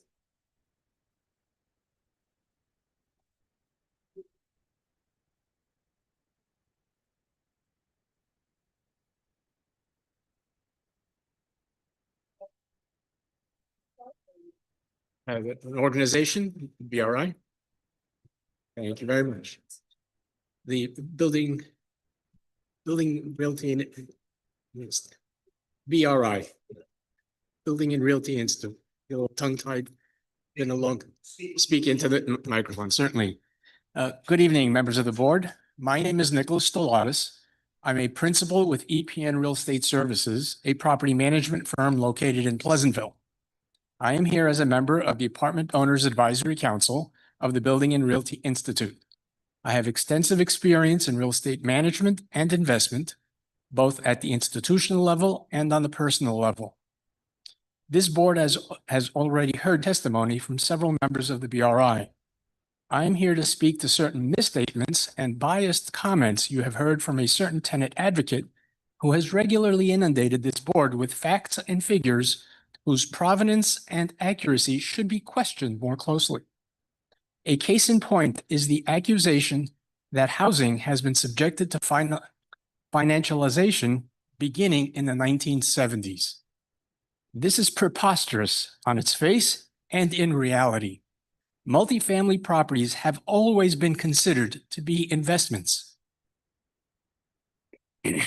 Any attempt to call them anything else is driven by sheer ignorance or a devious effort to confuse and distort the truth. Let's be clear. Property owners invest their money in acquiring and maintaining multifamily buildings with the hope and expectation that they will earn a return on that investment. Doing so is not illegal. It is not immoral, nor is it anything that deserves the vilification and abuse that they are subjected to by these tenant activists. Now, while these activists claim property owners make exorbitant profits from owning apartment houses, the sad reality is that few, if any, or make even close to the returns they have been accused of earning. Indeed, property owners face many risks with these investments. There is competition from other properties. There are risks, with building systems and equipment breaking down or reaching the end of their useful lives. There are many operating costs outside of their control. I won't repeat what you've already heard regarding utilities, real estate taxes, and insurance. And please don't fool yourselves. There are also repairs for damage caused by the tenants themselves. There is also burdensome legislation that creates challenges for anyone to earn a fair return on their investment. I'm not talking about building codes, which serve to establish a minimum level of safety. Property owners know these requirements are intended to make properties safer and more resilient. I'm specifically referencing terrible legislation, such as good cause eviction, which effectively makes each tenant an owner, much like that found in a co-op apartment. The tenant is literally granted a permanent right to occupy its apartment without having to make any contribution towards the cost of the building or the land, and with no obligation to pay its fair share of operating and capital expenses associated with maintaining the property. In my view, this is the same as stealing a property owner's value and transferring it to the tenants. Now, what is of great concern is that the activists knowingly overlook and ignore the full costs to own and operate a property. The most egregious omission is the cost of financing a property investment. Institutional investors may have the resources to acquire properties using all cash, but even they will frequently utilize debt to acquire a property. The small property owners, who comprise the bulk of the investors in the smaller properties, are heavily dependent on financing to acquire their properties. Omitting mortgage payments from any calculation regarding a return on investment is deceptive and misleading. To consider such arbitrary and misleading metrics in your evaluations is a violation of the trust and expectations embedded in this board's mandate. A critical point to keep in mind: no property owner is guaranteed to make a profit. That is part of the risk profile of any real estate investment. Yet, the activists insist that private property owners are obligated to provide subsidized housing regardless of the cost. How can they justify that proposition? They do so by attempting to paint property owners as money-grubbing capitalists who care nothing for their tenants. I would say shame on them for attempting to perpetrate such a horrific fraud, but I fear they have no shame. Property owners know very well that tenants are the source of the revenues needed to maintain the property and to create a fair return on their investment. Contrary to the often stated accusation of rampant tenant evictions, no property owner will seek to evict a tenant that has paid its rent, has not caused a disturbance to other tenants in the building, and has otherwise lived up to its obligations under the lease. if a tenant fails to pay its rent, this creates a financial void that the property owner must fill. Just ask any town, city, village, or county in Westchester County whether they will waive real estate taxes just because a tenant hasn't paid its rent. Okay. So activists claim there's no housing shortage, but they refuse to acknowledge the root causes, which is that the difficulty in building new housing is a real reason why we have a shortage. And the regulations that trim possible returns on investment just make it more difficult to justify building new housing. And I can speak from personal experience in Ossining on the difficulty of trying to get a residential project approved because of those issues. So this board's responsibility and obligation is to be fair and equitable. And that's not setting an arbitrary low figure of 2% or less, because that's arbitrary. I think this board has set standards for the past several years that have been deficient. And it's not unreasonable to expect that this board might try to correct that on behalf of the other side of the equation in our housing issue, which is the property owners. Thank you.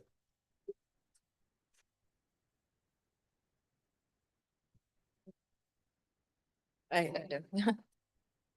You talked about a fair return on investment. What would be a fair return on investment that you think the landlord should be making annually? Also, two-part, what is your profit margin right now?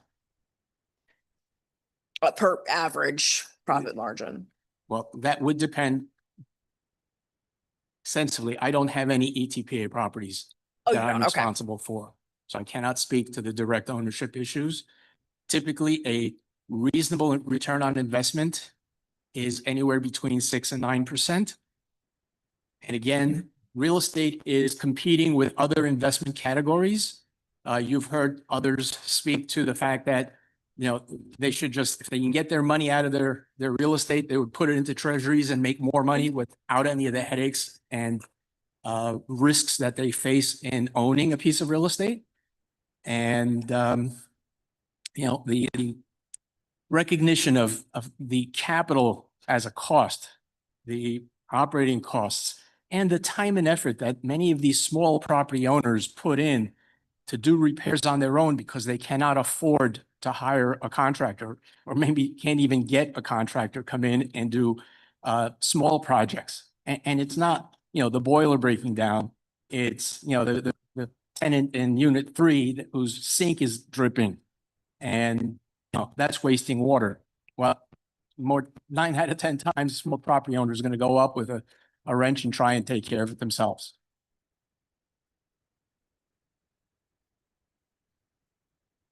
Thank you very much for your attention.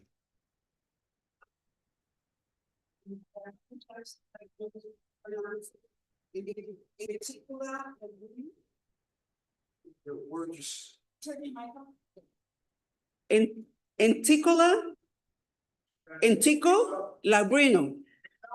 Enrico. Oh.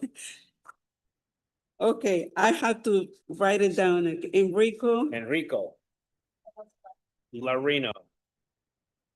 L-A-V as in Victor, R-I-O-U. R-I-N-O. Laurino, okay. Mr. Laurino, are you representing yourself or anything? I'm representing myself. You have 3 minutes. Thank you. Good evening. I am a small landlord in Mount Vernon, Yonkers area. And I just want to tell you a little bit of my personal experience here. Get it closer to you.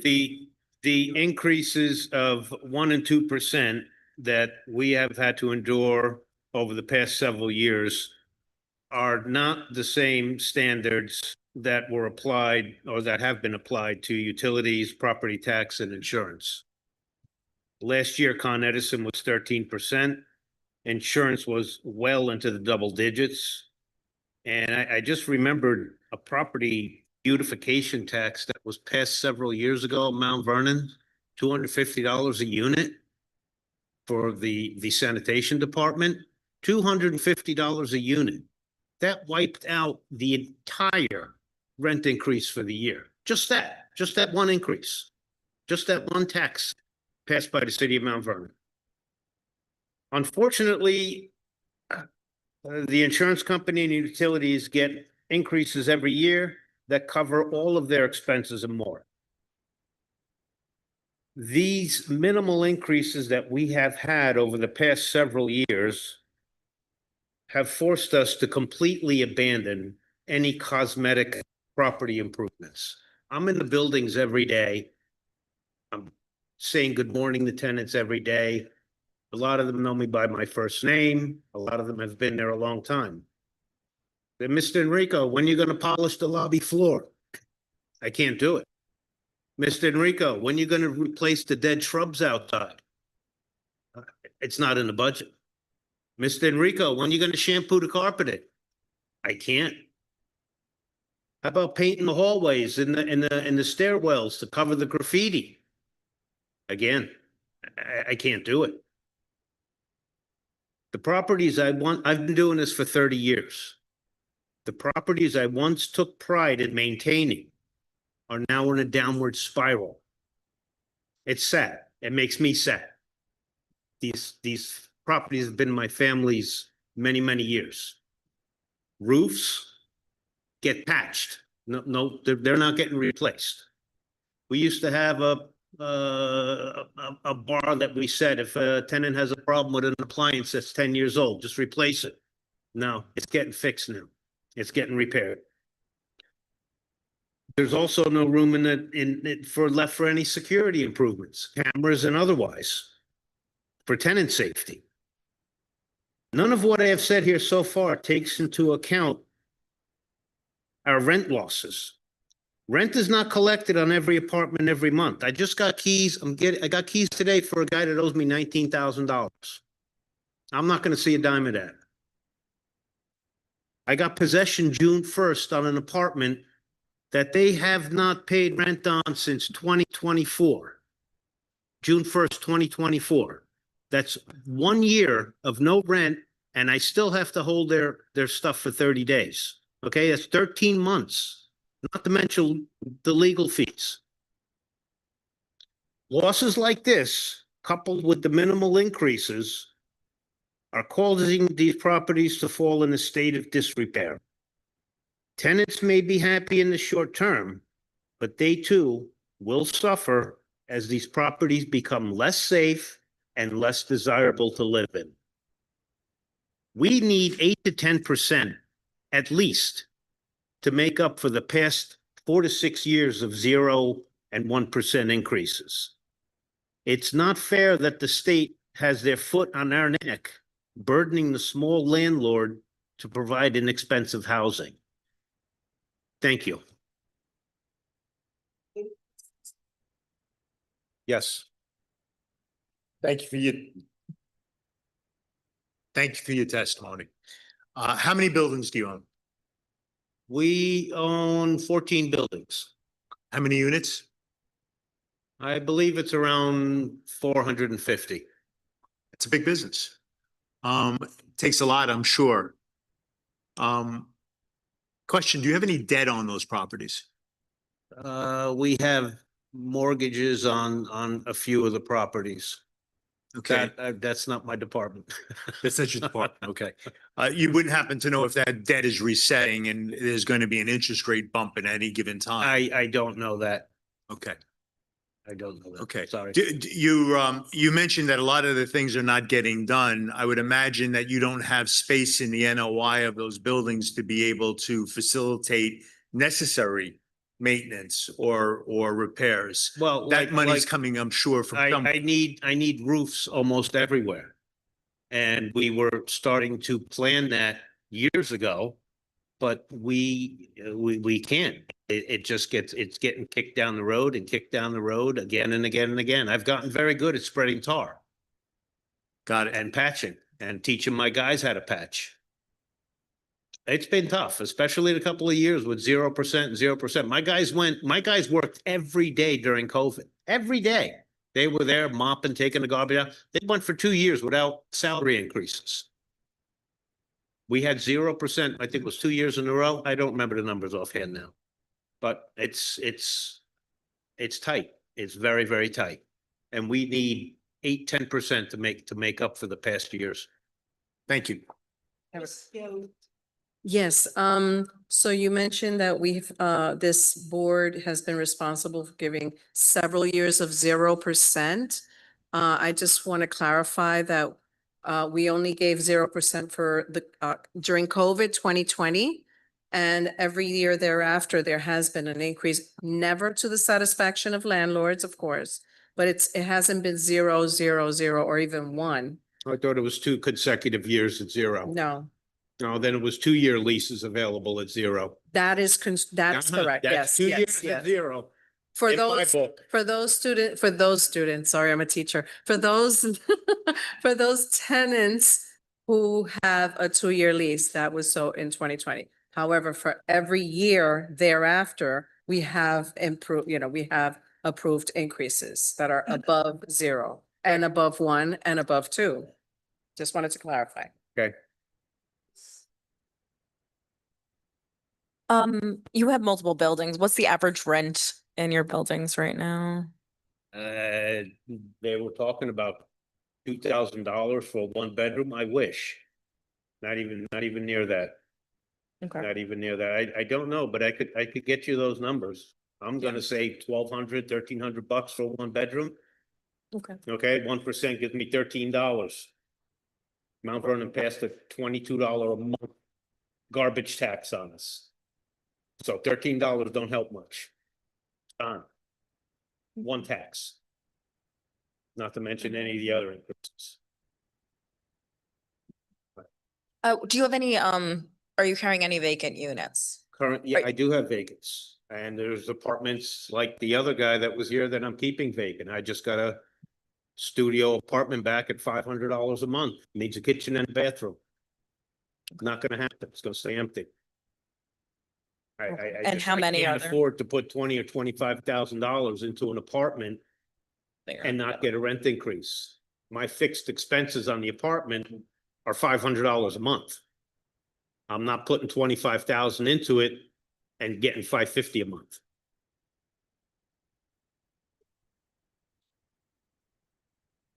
Thank you.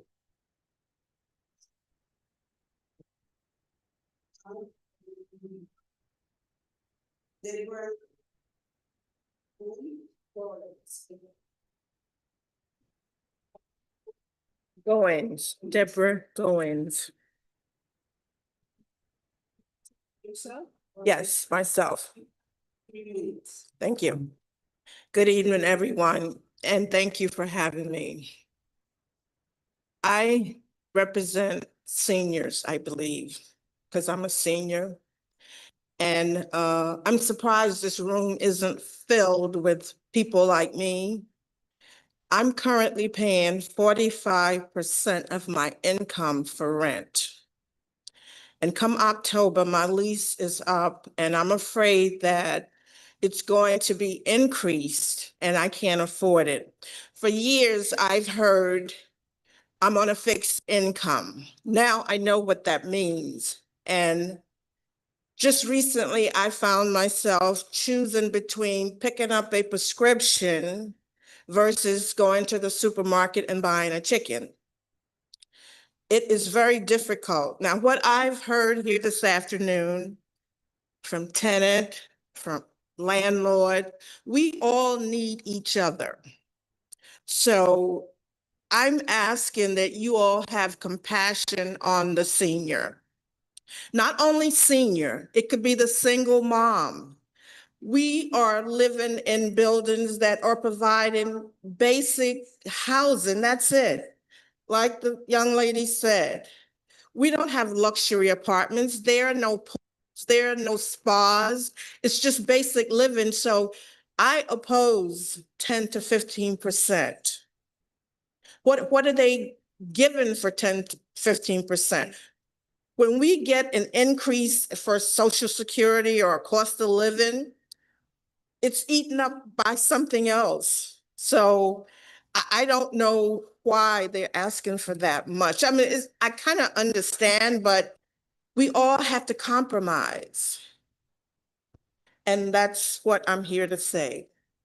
Thank you for listening.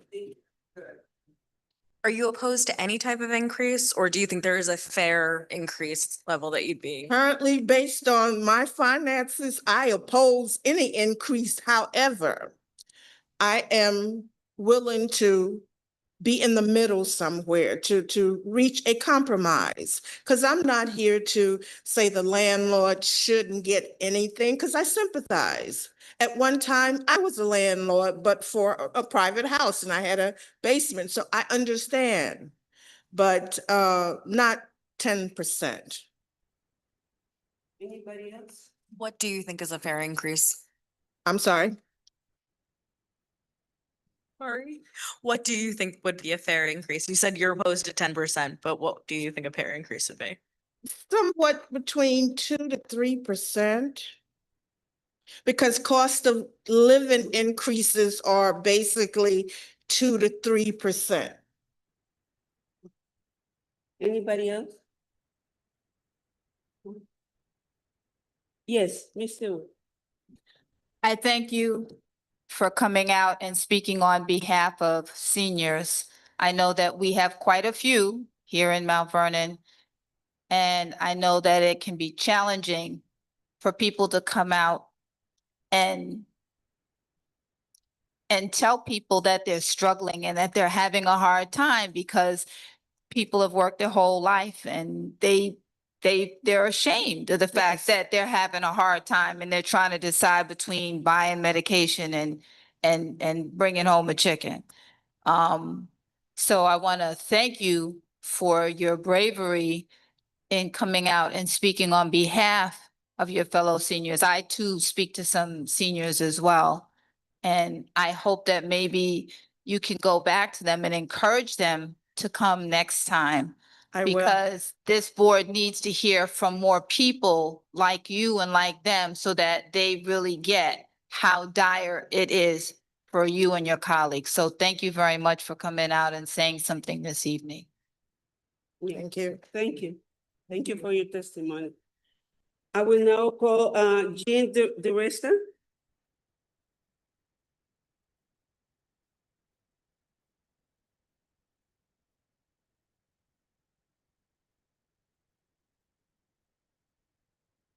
Becker.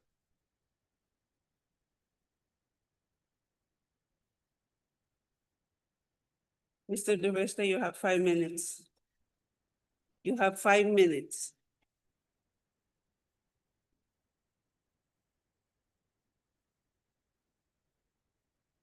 Again, once you get those pairs.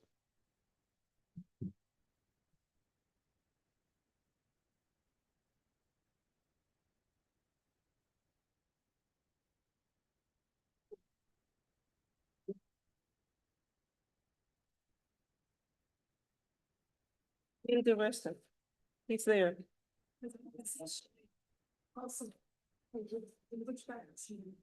It doesn't matter. If you want to speak, write your name there and then I'll take care of it.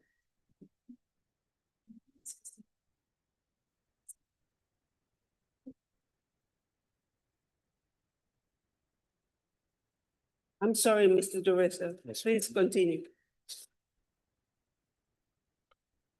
Just preface first. This is a report that I prepared in response to a request by the BRI to do a analytical analysis. Yes, all right. Can you hear me? Yeah. All right. This is basically a report in response to a request for an analysis of the 2025 income and expense. So let me begin. Good evening, Madam Chairman and RGB members. The HCR 2025 income and expense report, Table 3, reports that the percent change in total rental income between 2022 and 3 and between 23 and 4 are 2.7 and 2.4 respectively. Further, the percent change in total expense, excluding depreciation and interest variable for 2023, 24 are 2.7 and 1.9 respectively. While this appears to be a break-even relationship, it is in fact a negative growth pattern when we consider the 3.81% New York State inflation rate during the years 2022 to 2024. The NOI is a financial metric that uses these variables, a calculation to estimate the real growth rate for the HCR NOI minus depreciation and interest using the 2022-24 data results and an RGR of minus 0.75%. Using the mathematical model I introduced to this board several years ago to estimate the NOI minus D minus I for ETPA units, the real growth rate is minus 3.72%. Both of these values are consistent with the CAGR findings presented by NYU Stern in its January 2025 report of minus 8.86% for the real estate operations and services industry. NYU findings for this industry were computed using composite data reported by 60 public real estate companies. So as property owners have repeatedly testified, their management of ETPA units is hampered because rental income is unable to cover the expenses they need to upgrade or restore outdated units and properly repair other units. Testimony from property owners of ETPA unit buildings report that their revenue is unable to cover expenses. Real estate brokers report that sales of ETPA unit only buildings are down and the valuation of these properties has plummeted since 2019. Property owners of regulated buildings report that they are warehousing apartments because the cost of major renovation and the rent increases allowed does not justify the work. HCR reported that the number of IAI and MCI applications have significantly dropped. Their observation was also reported by the Examiner News. However, tenant advocates have repeatedly told you that property owners are making healthy profits. As justification, they have created the NOI percent metric. However, this metric is not part of the financial metrics lexicon used by banks, lending institutions, investors to characterize the profitability of rental property for granting loans, etc. Mathematical analysis, which I performed, can show that it is equal to 1 minus a cost-to-income ratio, which is a nonlinear relationship that can either be directly or indirectly related to changes in the operating expense and total income variables of the cost-to-income ratio. Therefore, it is problematic for routine use. Now, for clarification, the cost-to-income ratio is the definition of the operating expense ratio. Tenant reps point to the HCR OER value of 64.15 and claim that this is confirmation of robust profit. But what you haven't been told is that the range of an acceptable OER is 35 to 60%. Above 60% of property is considered a poor investment opportunity. Now, for ETPA unit only buildings, the OER is actually 88.9%. This I computed using my modeling. I'm a mathematician.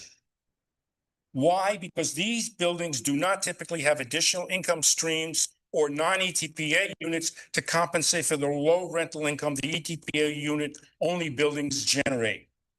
Each year, the HCR survey report adds together all income sources and all expenses from ETPA and non-ETPA units. The metrics they compute using the combined data purportedly represent the financial position of ETPA units. This is clearly untrue and does a major disservice to property owners of ETPA unit-only buildings and their tenants. Tenant reps use this inflated data to justify their claim of healthy profit.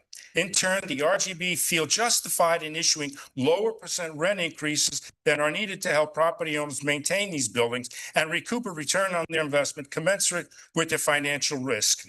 This attitude is exacerbating the need for adequate low-income housing because there is a reduced incentive to invest in this real estate business area. Tenants suffer because repairs and maintenance are either delayed, compromised, or neglected. Mr. Because of insufficient funds. Time is up. 5 minutes. Can you please wrap up?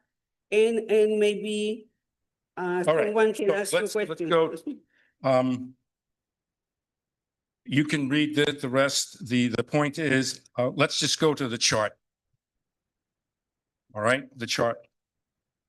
Now, conclude I'm going to comment on the percent rent increase that POs need to operate their ETPA units in the current fiscal climate. Using data-driven mathematical approach, the percent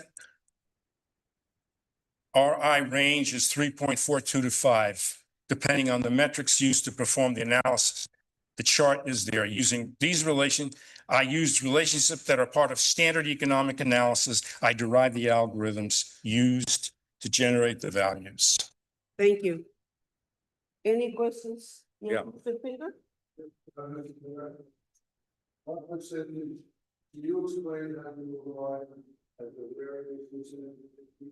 Not in 5 seconds, Mr. Finger. This requires a few hours of your time. Well, there's such thing as dumbing it down. What's involved is using financial analysis, some calculus, some regression analysis, lumping together to follow trends. This is the kind of analysis that is done to determine whether we should lower the interest rates. It's sophisticated statistical and mathematical analysis. I would be more than happy to spend an hour and a half talking to you, walking you through this. I was a professor at NYU, full professor, no problem talking to you about this. But in a few seconds, it's not possible to do so. This gentleman asked for a mathematical analysis. I did that for you. There it is. Okay. I can send you the equations that I derived, no problem. Will you understand them? Yeah, I believe so. If you remember your algebra, maybe some statistics, regression analysis. It's not a trivial undertaking to do a data-driven analysis to come up with a percentage that, in this particular case, maintains the status quo. The 3.7, 3.9 just maintains the status quo. The 5% reflects trying to get the property owner a profit that is commensurate with other American business. And that's all. So between 3.4 and 4 is the analysis that is rock solid. Not making it up, using the report data provided to you all by the HCR. That's how those numbers were reached, using the data that you received. Anybody else? Have another question? No? Thank you. I'm sorry, Mr. Finger. I am going to call Christine Carter.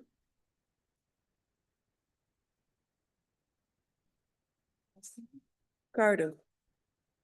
Hello. Hello, Ms. Carter. You representing yourself or? Presenting myself. You have 3 minutes. Okay, good evening, good night, everyone. My name is Christine Carter, and I am here. Speak loud.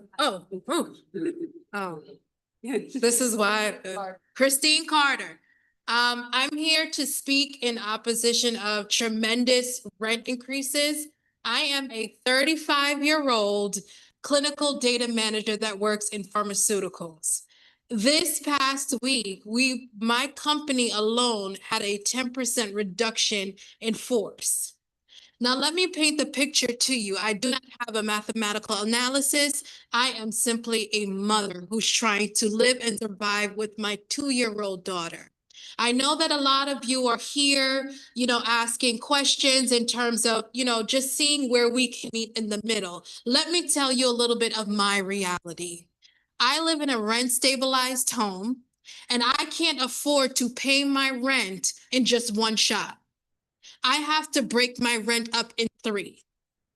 I have to make sure that my child goes to daycare only 3 days a week because I cannot afford 5 days. That is my reality. I have to choose between making sure that she's able to have what she needs to thrive to go without. Now, I do understand the plight of the landlords. I do understand the plight of the property owners, but every year we cannot sit here and stand here when we are facing an unprecedented crisis. Let me make that statement. We are in an affordability crisis. let that sit with you guys for a moment. Not just tenants, but everyone around.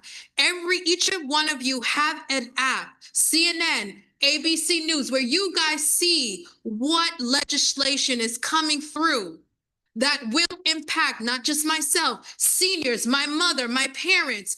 How are we going to survive? Let that resonate with you tonight. I am not here opposing small increases, but I am opposing major increases that include double digits. I also have student loans. I spend 70% of my paycheck going to my one-bedroom apartment in a rent-stabilized property. Please let that sit home with you as a mother of a 2-year-old. Of course, I would like to expand my family. I can only afford to sustain her. I do not have pamphlets for you guys. I don't have a bar graph to show you that the tariffs, that whatever, whomever, not politics, not bringing politics in it, but we are facing an unprecedented moment.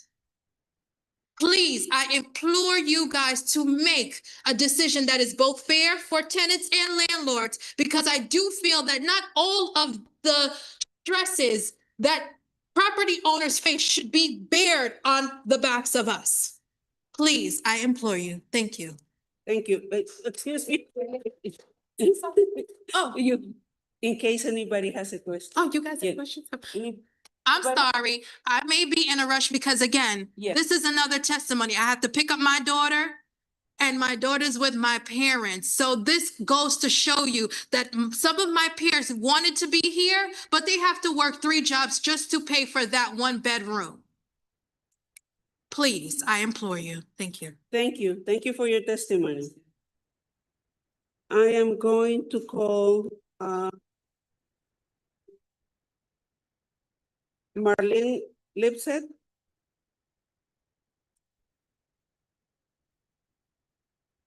Marlene Lipset. She here? She left. She left. Okay. Genevieve Roche.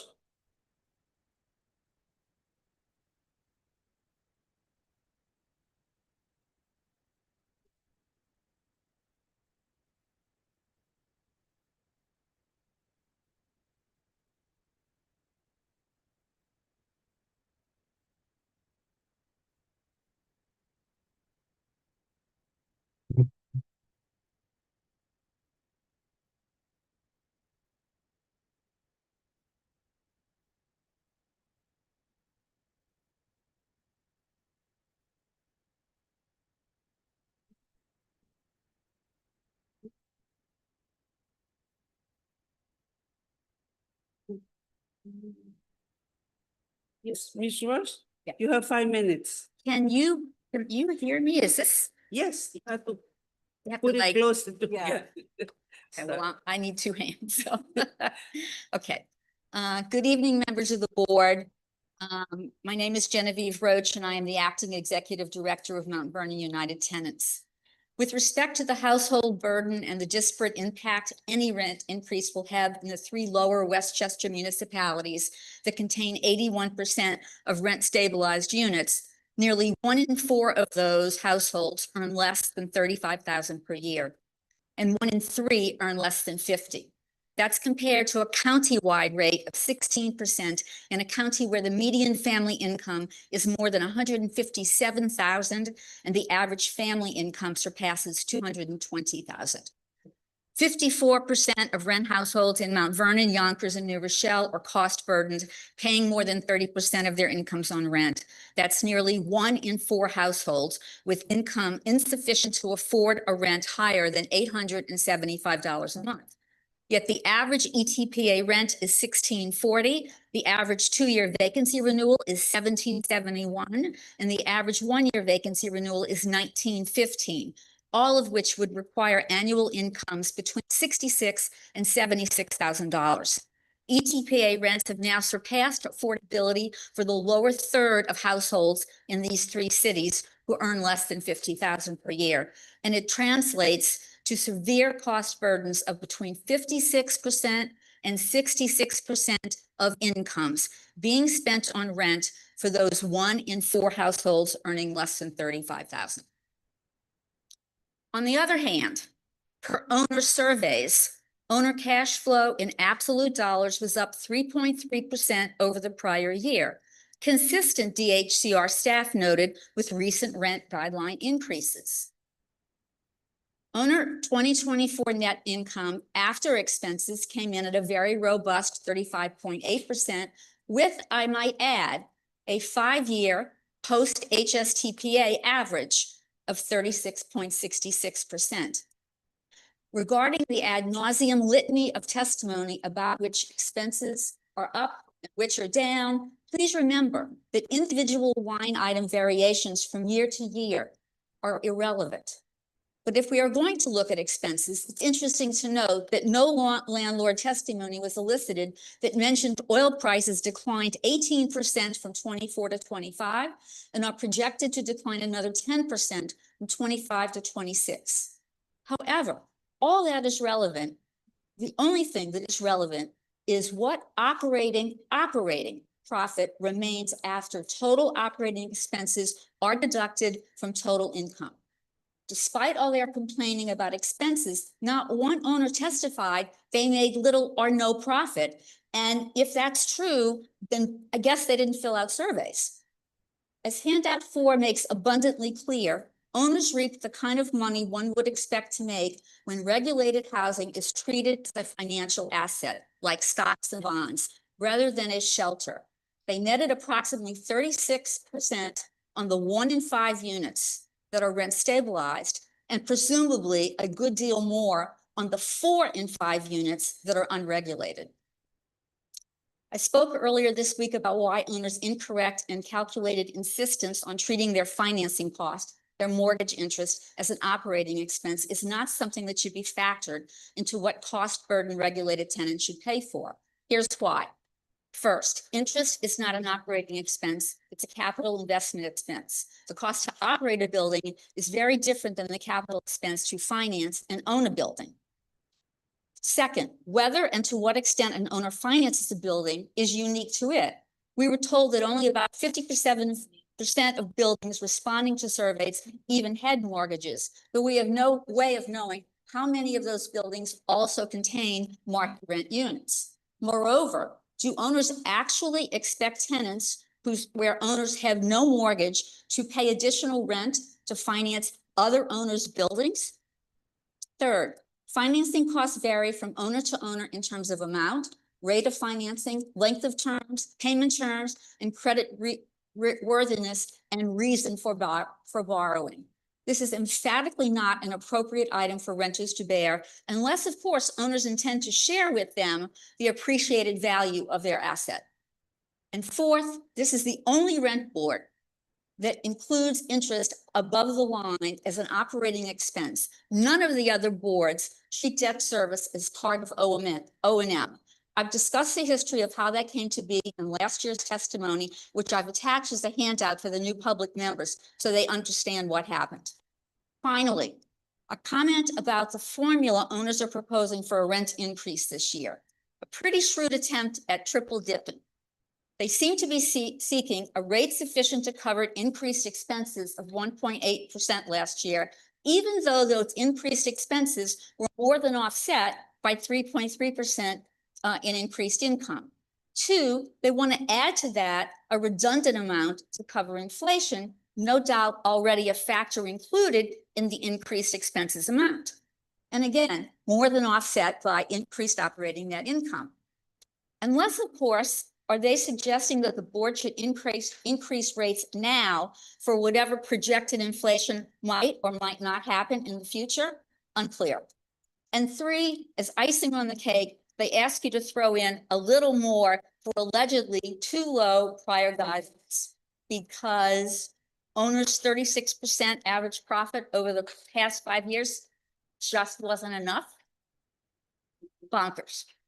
In conclusion, I'll just end by saying that it's pretty cynical to expect severely cost-burdened tenants already paying more than 50% of their incomes on rent to be expected to contribute to owners' costs to finance their appreciating real estate investments simply because, plain and simple, they are unwilling to reduce their own level of net profit to cover their investment costs and/or their operating expenses.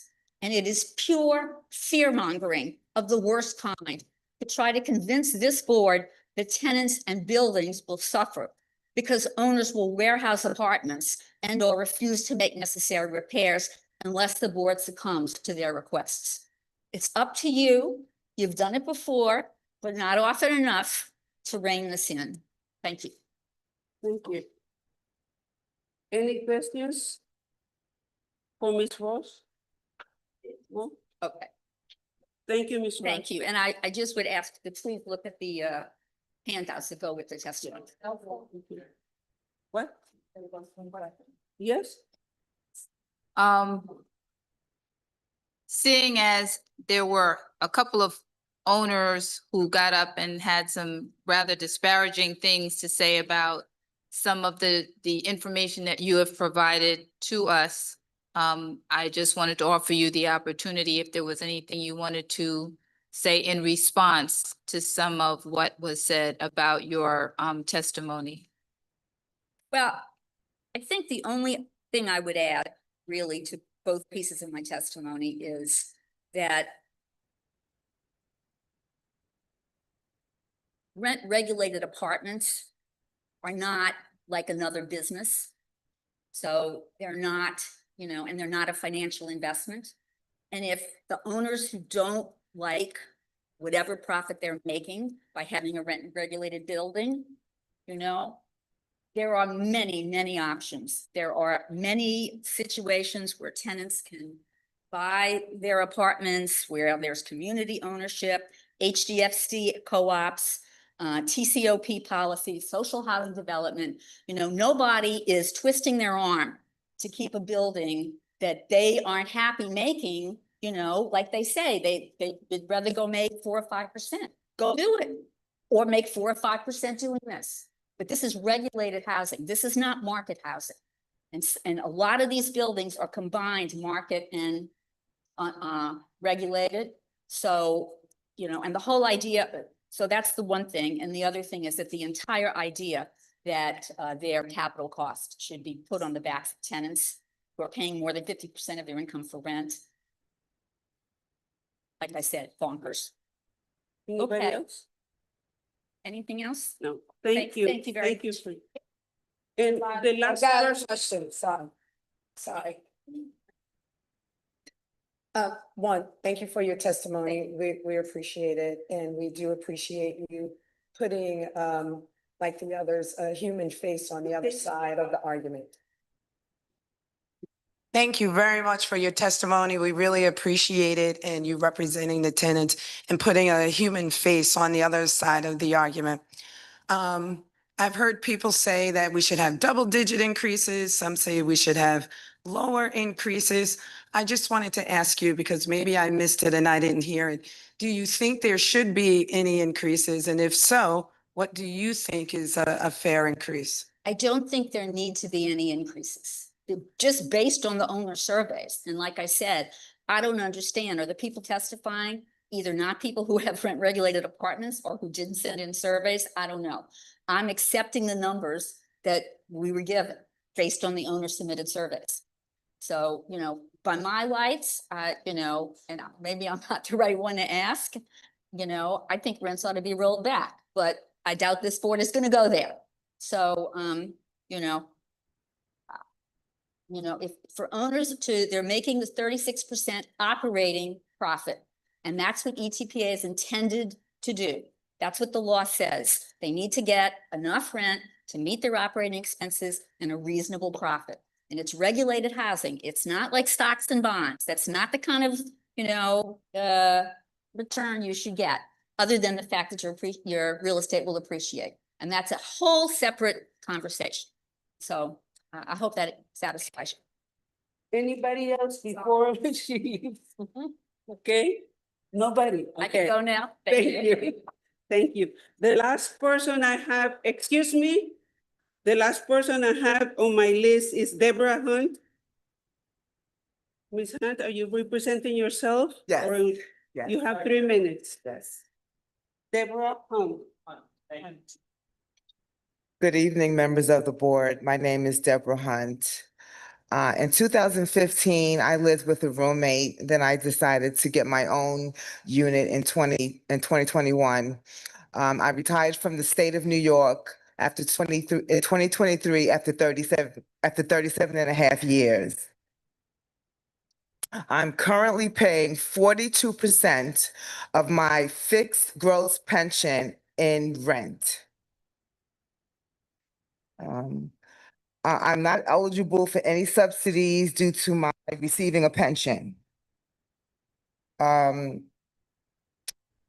believe that if you raise the rent by 8 to 10%, what will happen to not just myself, but tenants who cannot pay that increase?